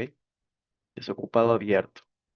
Dentro de la PEI hay otros dos grandes grupos que vendrían a ser los desocupados, pero desocupados ocultos, ¿de acuerdo? Y el inactivo pleno, ¿ok? Inactivo pleno. Entonces, ocupado es aquella persona que cuenta con un empleo. El desocupado abierto es aquel que quiere trabajar, hizo algo para buscar un empleo, pero aún así no lo encuentra, ¿ok? Dentro del desocupado abierto están los aspirantes, que son los que van a trabajar por primera vez, nunca han trabajado antes, y los cesantes, que son personas que han trabajado antes, pero que actualmente no tienen un empleo. Bueno, en la semana de referencia no tienen un empleo. Bien, desocupado oculto, bueno, desocupado oculto es aquella persona que tú le preguntas, ¿quieres trabajar? Te dice, sí, quiero trabajar. Le preguntas, ¿pero tienes disponibilidad para trabajar? ¿Tienes tiempo para trabajar? Él te dice, sí. Y cuando le preguntas, ¿pero hiciste algo para buscar un trabajo? Te dice, no. ¿Ok? Entonces, quiere trabajar, tiene disponibilidad de trabajar, pero no hizo nada para buscar un empleo. Ah, desocupado oculto. ¿Por qué ocurre eso? Podría ser un desalentado, por ejemplo. En algunos casos le llaman desalentados, porque probablemente no busque empleo porque considera que no lo va a encontrar. Lo buscó en algún momento y al no encontrar dice, pues ya no, no busco más, ¿de acuerdo? Dentro de los inactivos plenos, bueno, son aquellos que directamente no quieren trabajar, no buscaron nada, no buscaron empleo tampoco. Y generalmente aquí están pues los estudiantes, jubilados, personas que se dedican a los quehaceres del hogar también, por ejemplo. ¿De acuerdo? Los ninis, exacto. Aquí también, no necesariamente, ¿eh? Inactivo pleno, claro, un subgrupo podrían ser los ninis, pero hay algunos que sí están estudiando. Algunos sí están estudiando. Dentro del inactivo pleno, aquel que no estudia y además es joven, porque los ninis son para los jóvenes, de 15 a 29 años de edad. En Perú es hasta 29 años de edad, ¿ok? Joven se considera de 15 a 29 según el SENAJU. Todos los que son aquí en esta reunión menores de 29 años son jóvenes. Yo ya salí de ese rango etario. Todos los que tienen menos de 29 son jóvenes. Los demás ya salimos. Dentro de los jóvenes están los que estudian y los que no estudian. Si no estudia ni trabaja, ni, ¿ok? Entonces, dentro del inactivo pleno, si es que no estudia, es nini, pero si estudia, normal. Bien, pues eso, esa sería toda la desagregación que vamos a ver, ¿ok? Ahora, en ocupado, probablemente más adelante incluso podamos desagregar más, por ejemplo, entre formales e informales. Algunos separan entre subempleados y adecuadamente empleados. Bueno, aquí ya se pueden agregar diferentes, se pueden desagregar diferentes cuestiones, ¿ok? Pero este es el mapeo principal que deben conocer, así de memoria, ¿ok? Población se divide en PET y no PET, aquellos que tienen edad de trabajar y aquellos que no, ¿ok? Dentro de la PET están los económicamente activos e inactivos, donde los económicamente activos corresponden a ocupados y desocupados o desocupados abiertos. Dentro de los desocupados abiertos están los aspirantes que nunca han trabajado, están buscando su primer empleo, y los cesantes, que antes han trabajado, pero ahora no cuentan con un empleo. Y dentro de la API están los desocupados ocultos, que involucran a los desalentados, es decir, quieren trabajar, tienen disponibilidad de trabajar, pero no han encontrado, o perdón, no están haciendo nada para encontrar un empleo. Y el inactivo pleno, que en esencia no quiere trabajar, ni ha buscado trabajo, ni nada. ¿Ok? Es inactivo.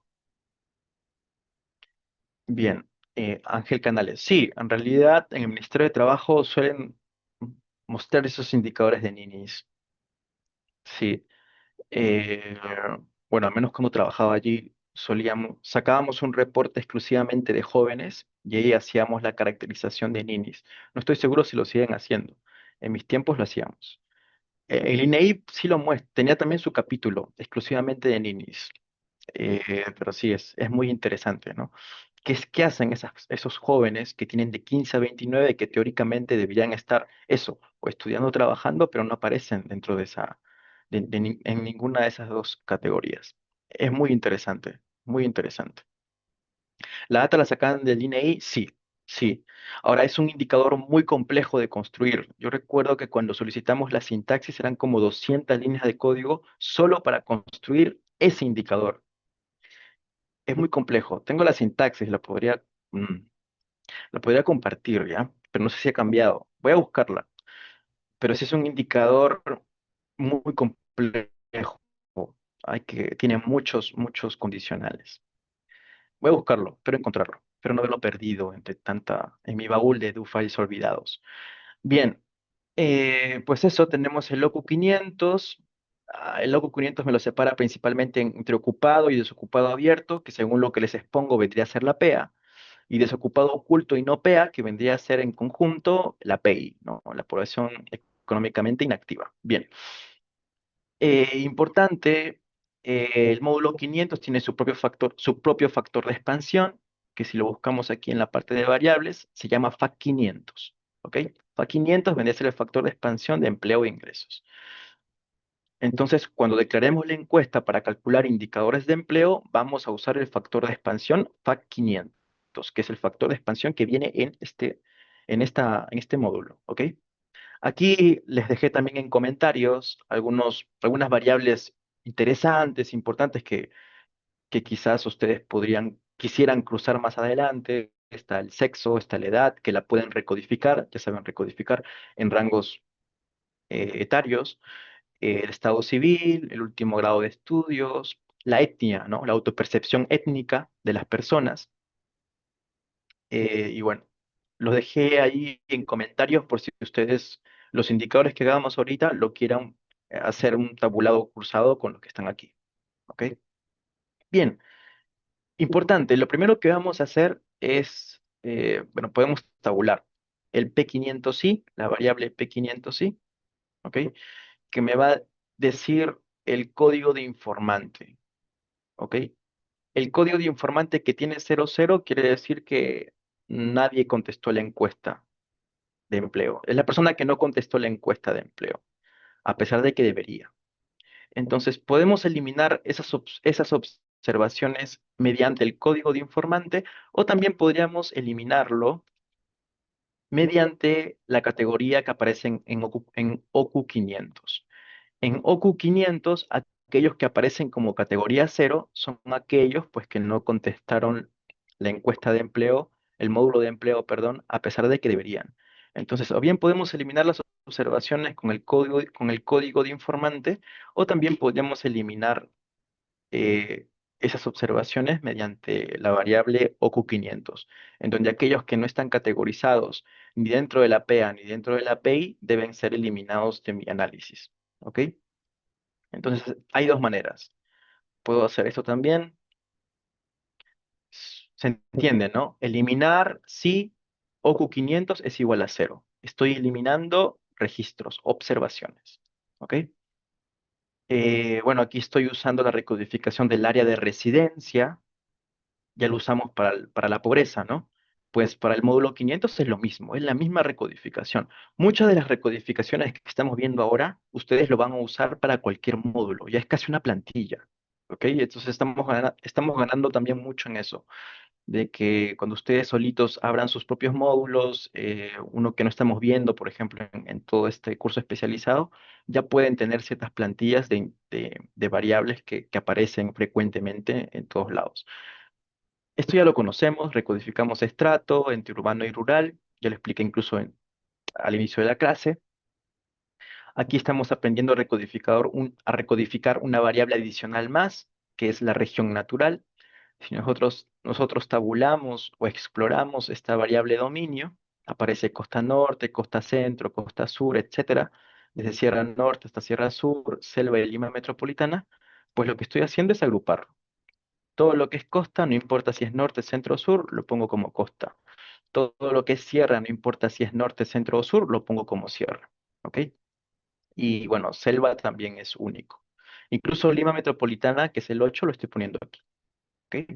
Entonces, a ver, lo leo por si acaso. Esto ya deberíamos más ya tenerlo dominado, ¿ok? Pero lo voy a leer completamente esta línea. Recodificar la variable dominio en donde de la categoría 1 al 3 y la categoría 8 se agrupen en una sola categoría llamada costa.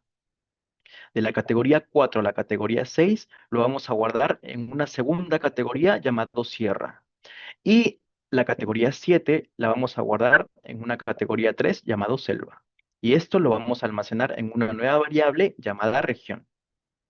Así se lee esta línea de código, ¿ok? Ya deberíamos dominarlo, pero por si acaso lo vuelvo a leer. Entonces corro esta línea y si pongo región, ahí está, costa, sierra y selva. He agrupado esto.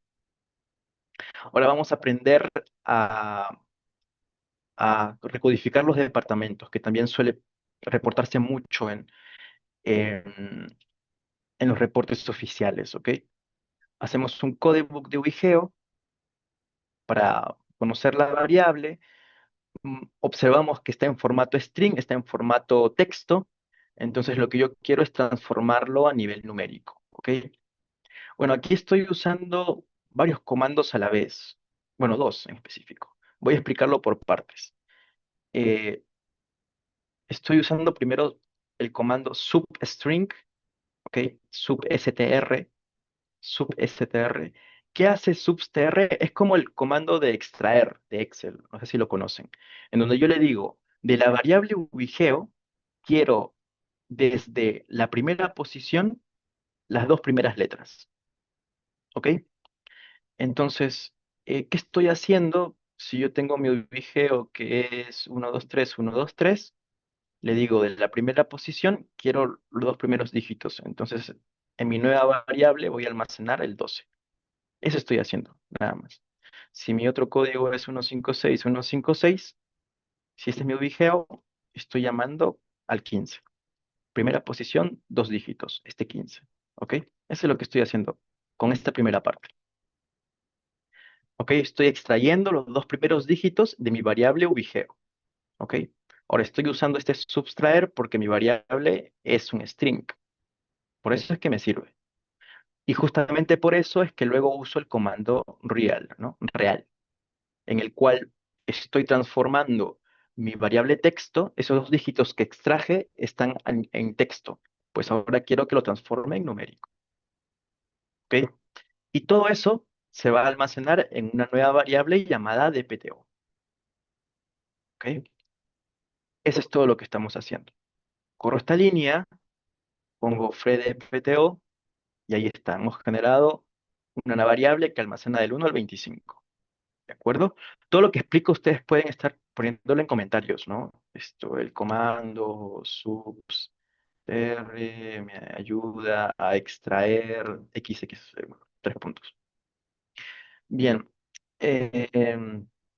pues ahora lo que vamos a hacer es algo que también hemos aprendido, que es crear un objeto donde se almacenen mis etiquetas, ¿ok?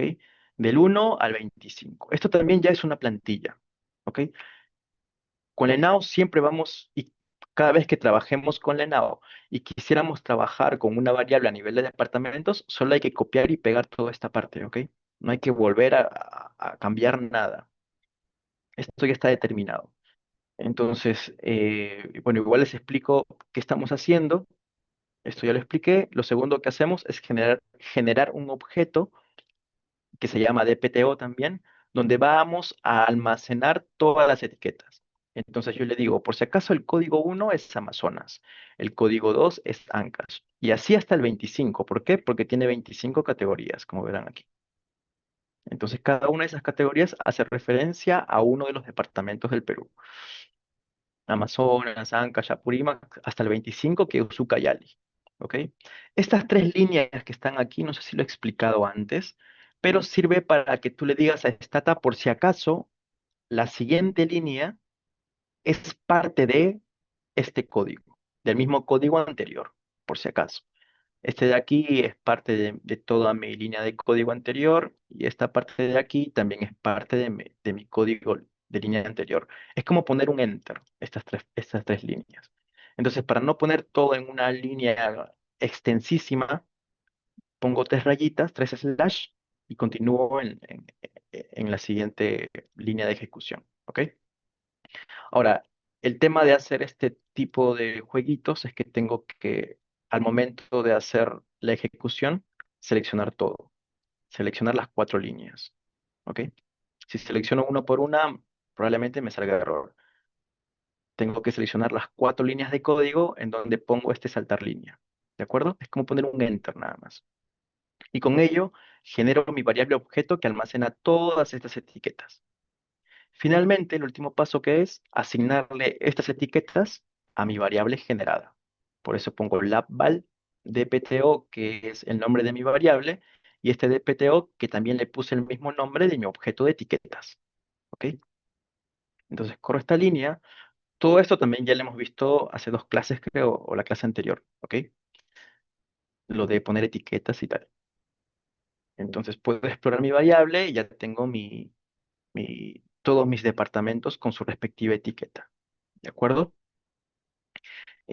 Ahorita estoy enseñando a recodificar variables así de manera independiente que suelen usarse en los reportes estadísticos. Cuando calculemos la tasa de ocupación, por ejemplo, vamos a ver que en el reporte estadístico está por región, está por área geográfica, está por departamento, etcétera. Entonces ustedes van a poder replicar cualquier indicador a este tipo de desagregaciones, ¿ok? Son plantillas, copian y pegan nada más, no tienen que hacer más. Luego, recuerden que nuestra tarea última es analizar, ¿de acuerdo? Contar la historia de por qué los indicadores se comportan de cierta manera, por qué existen heterogeneidades, etcétera. ¿Está bien? Eh, tablas en cantidades. Sí, sí, sí, sí, sí. Eso vamos a hacerlo ahora. Bueno, si no ahora, la próxima clase, pero vamos a calcular en absolutos. Ahora lo vamos a hacer. Justo en las tabulados que vamos a replicar hacen absolutos, así que viene más adelante. Bien, importante. Este de aquí está dentro de, a ver, el INEI en sus encuestas suele aplicar algunos filtros que no son fáciles de identificar, ¿ok? Hay que tener experiencia manejando la base de datos para que termine calzando lo que está en la encuesta con lo que está en lo real. Y uno de esos filtros que usa el INEI y que no están explícitos es el filtro de residente habitual, ¿ok? En la ficha técnica te dice, ¿no? Recuerdo que haber sombreado alguna parte donde decía que finalmente las estadísticas se calculan a nivel de residentes, ¿ok? Residente habitual, en este caso del empleo. Es una variable que tenemos que generar nosotros mismos y, bueno, la manera de hacerlo es mediante varias condiciones, ¿ok? Que lo voy a explicar. ¿Cómo tú identificas a un residente habitual en el hogar? Pues es aquella persona que, en primer lugar, se le pregunta directamente, ¿es miembro del hogar o no es miembro del hogar? ¿Ok? Que es el P204. Con la variable P204 se le pregunta a la persona, ¿es usted miembro del hogar o no es miembro del hogar? ¿Ok? Podemos explorarlo. P204. Aquí está. ¿Es miembro del hogar o no? Entonces, el uno es que sí, el 2 es que no. Entonces, como podrán fijarse aquí, en una parte de mis condicionales tengo para los que responden que sí y en otro para los que responden que no. ¿Ok? Perfecto. Si tú respondes que sí, la siguiente pregunta es, pero ¿usted se encuentra ausente del hogar 30 días o más? Explorémoslo. Fre P205. Uno es sí y dos es no. ¿Ok? Entonces, si la persona dice que sí es miembro del hogar y además no se encuentra ausente del hogar 30 días o más, perfecto. Este va a ser parte de mis cálculos. Es un residente habitual, porque dice que sí es residente habitual y no está ausente, con este 2, no está ausente del hogar 30 días o más. Perfecto. Esta es mi primera forma de identificar a un residente habitual. Vamos con la segunda forma. Entonces, este es un residente habitual o también aquellos que tienen estas características. Si tú le preguntas, ¿eres residente habitual? Y te dice que no, pero luego te dice que sí está presente en el hogar 30 días o más, entonces para mí también eres un residente habitual, ¿ok? Exploremos. FRE P206. Uno es sí, perfecto. Entonces, si la persona te dice, no soy un miembro del hogar, pero sí estoy en el hogar 30 días o más, para efectos de los cálculos, para mí sí vas a ser un residente habitual y te voy a considerar dentro de las tasas que voy a hacer después. ¿Ok? Entonces, o bien cumples esto, o con este condicional de aquí, cumples esto, eres miembro del hogar. ¿Está bien? Espero que se haya entendido. Si no, me preguntan. ¿Está bien? Entonces, este es un filtro no explícito, ¿ok? Este es algo que se aprende ya en el trabajo, la verdad. Cuando quieres replicar los indicadores y estás en el campo laboral y tienes que diseñar políticas, ahí es donde se van aprendiendo estos truquitos, ¿de acuerdo? Entonces, este filtro de residentes habituales para el módulo 500 es determinante para que lo que hagamos sea exactamente igual con los indicadores oficiales, ¿ok? Así nomás no van a ver este filtro. Bien, pues aquí tengo, bueno, aquí puse una etiqueta, una especie de comentario por si algunos de ustedes quieren construir eh, grupos, eh, grupos de edad. Perdón, soy minero y trabajo en mina. ¿Qué hay con ellos? Bueno, pues en tu caso tendrían que al momento de realizar la encuesta, ir a bueno, donde vives, ¿no? Donde vives más frecuentemente, entre comillas.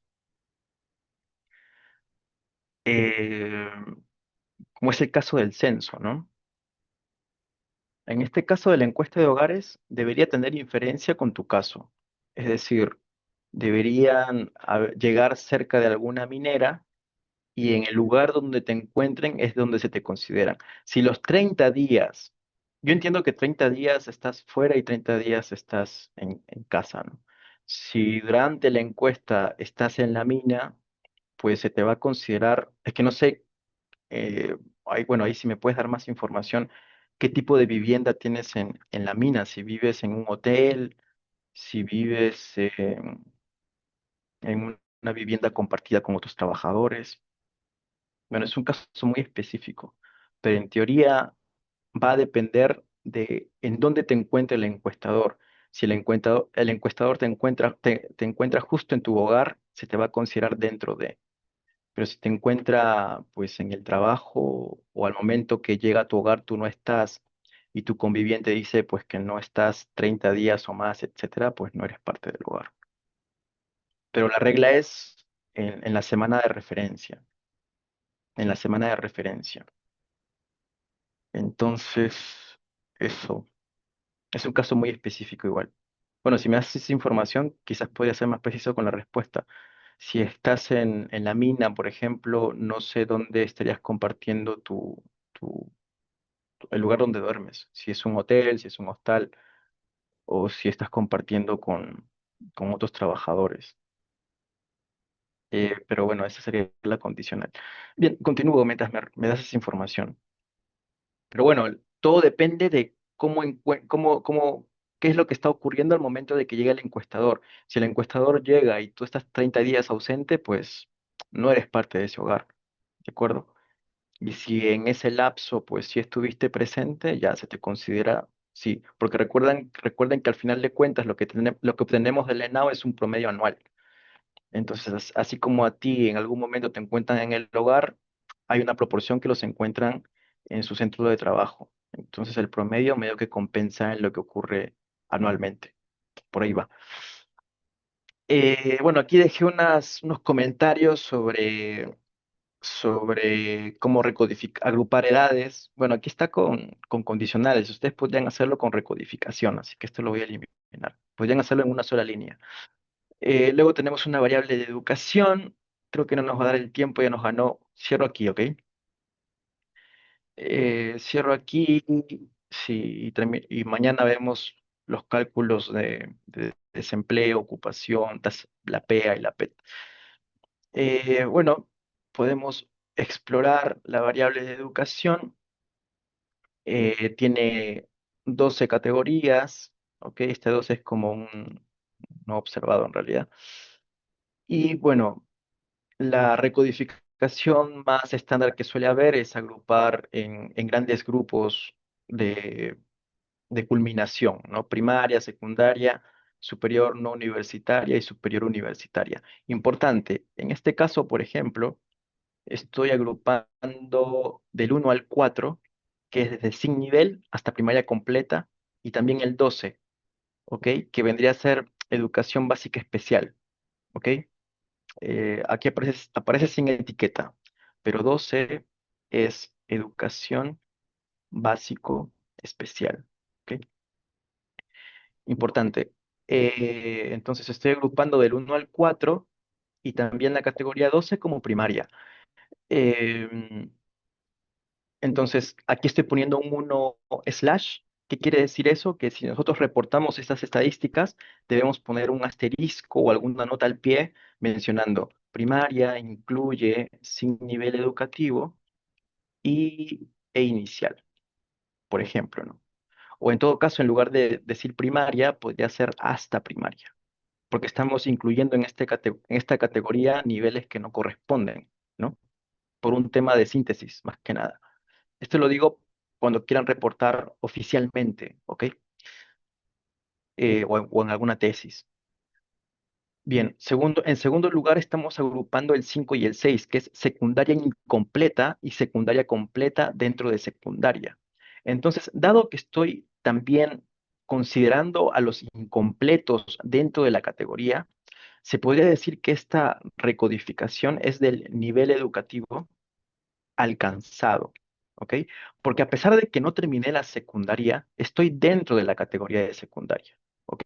Si yo tuviera secundaria incompleta y lo pongo dentro de primaria, quiere decir que estoy trabajando con el nivel educativo culminado, porque yo quiero que haya terminado todo su nivel para yo decir efectivamente que pertenece a dicha categoría. ¿Está bien? En nuestro caso, estamos siendo flexibles. Si es incompleto, también es parte de la secundaria. Si es secundaria incompleta, también es parte. Entonces, me basta con que haya alcanzado el nivel para ponerlo en esta categoría. Eso va a depender de la rigurosidad o del tipo de análisis que hagamos. ¿Podemos mantenerlo desagregado? También. Depende del objetivo del analista, de lo que quiera encontrar. ¿Ok? Entonces, siguiendo con esta lógica, pues en el superior no universitario también voy a incluir el incompleto y el completo. ¿Ok? Si es un superior no universitario incompleto, categoría 7, para mí ya es parte de esta categoría, porque me basta con que haya alcanzado el nivel. ¿Ok? Lo que no se puede hacer es que aquí, por ejemplo, sea nivel educativo alcanzado y aquí sea nivel educativo culminado. ¿Ok? Si eliges una de las dos maneras, hay que ser consecuente, mantenerlo para toda la recodificación completa. Bien, luego elijo los tres palitos, bueno, pongo los tres palitos para continuar en la línea siguiente y del 9 al 11, porque también voy a incluir a los posgrados, ¿no? A los de posgrado, del 9 al 11. 9 que es universitaria incompleta, 10 que es el completo y el 11 que es el posgrado. ¿ok? Superior universitario. Aquí también podría poner una nota al pie, es decir, si es que yo exporto el tabulado y lo pongo en un documento técnico, pues agrego una nota que diga incluye posgrado, ¿no? Posgrado universitario. Es importante ser transparentes con el tipo de agrupación que hacemos, ¿ok? A nivel profesional, tanto para el campo laboral como para el campo académico. Si nosotros hacemos esto, por ejemplo, de incluir el sin nivel, el inicial, etcétera, dentro de primaria, hay que reportarlo. Hay que decir, por si acaso, esta estadística está un poquito contaminada con esto que estoy agrupando. Y bueno, este indicador también pues es muy de cabecera, siempre queremos hacer un cruce con los niveles educativos, sobre todo viniendo de indicadores laborales que siempre están estrechamente vinculados. Y bueno, luego vendría la declaración de la encuesta y cálculo de indicadores que ya lo dejo para el jueves. Y nada más, muy importante, por favor, para el jueves voy a mandar el código también dentro del Drive y dentro del aula virtual para avanzar rápido. Entonces, ustedes ya, por favor, tengan muy interiorizado este tema de definir bien sus macros. Si ustedes definen bien estas dos macros, todo lo que hagamos después en el código les va a correr, ¿ok? No va a salir ningún error. Me van a poder seguir totalmente. Pero es necesario que lo entiendan. Entonces, aprendan bien estas macros. Bueno, creo que ya comprendieron bien la importación de un año y luego hacer la apilación. Ya en la próxima clase esto lo corro directamente, ¿ok? Y pasamos rápido al análisis, que es lo que nos importa. Terminar de conocer, de construir otros indicadores relevantes e interpretar por qué se comportan de tal manera, ¿ok? Vamos a ver las tasas de actividad, de inactividad, ocupación, empleo. Si nos da tiempo, espero que desigualdad, que es muy interesante, reflexionar ahí también y nada más. No les robo más tiempo. Nos vemos el jueves, que ya es la última clase. Bueno, entiendo que les van a pasar una encuesta para el profesor, no sean lo más sinceros posibles, eh, pero con amabilidad. Y nada más, nos vemos el jueves. Gracias. Si tienen alguna pregunta, lo ponen ahí y lo contestamos y no lo dejamos. Gracias. Muchas gracias al doctor Oscar por esta importante sesión. Ya estamos en nuestra penúltima clase y pues como ya menciona, les recordamos que el día jueves les esperamos con puntualidad, por favor, porque se viene una sesión de cierre extraordinaria y queremos que lo aprovechen al máximo. De la misma manera, pues los que ya tienen su acceso al aula virtual, tienen su nombre, usuario, les va a permitir tener acceso a material exclusivo, así que por favor saquémosle el máximo provecho y todas sus dudas, pues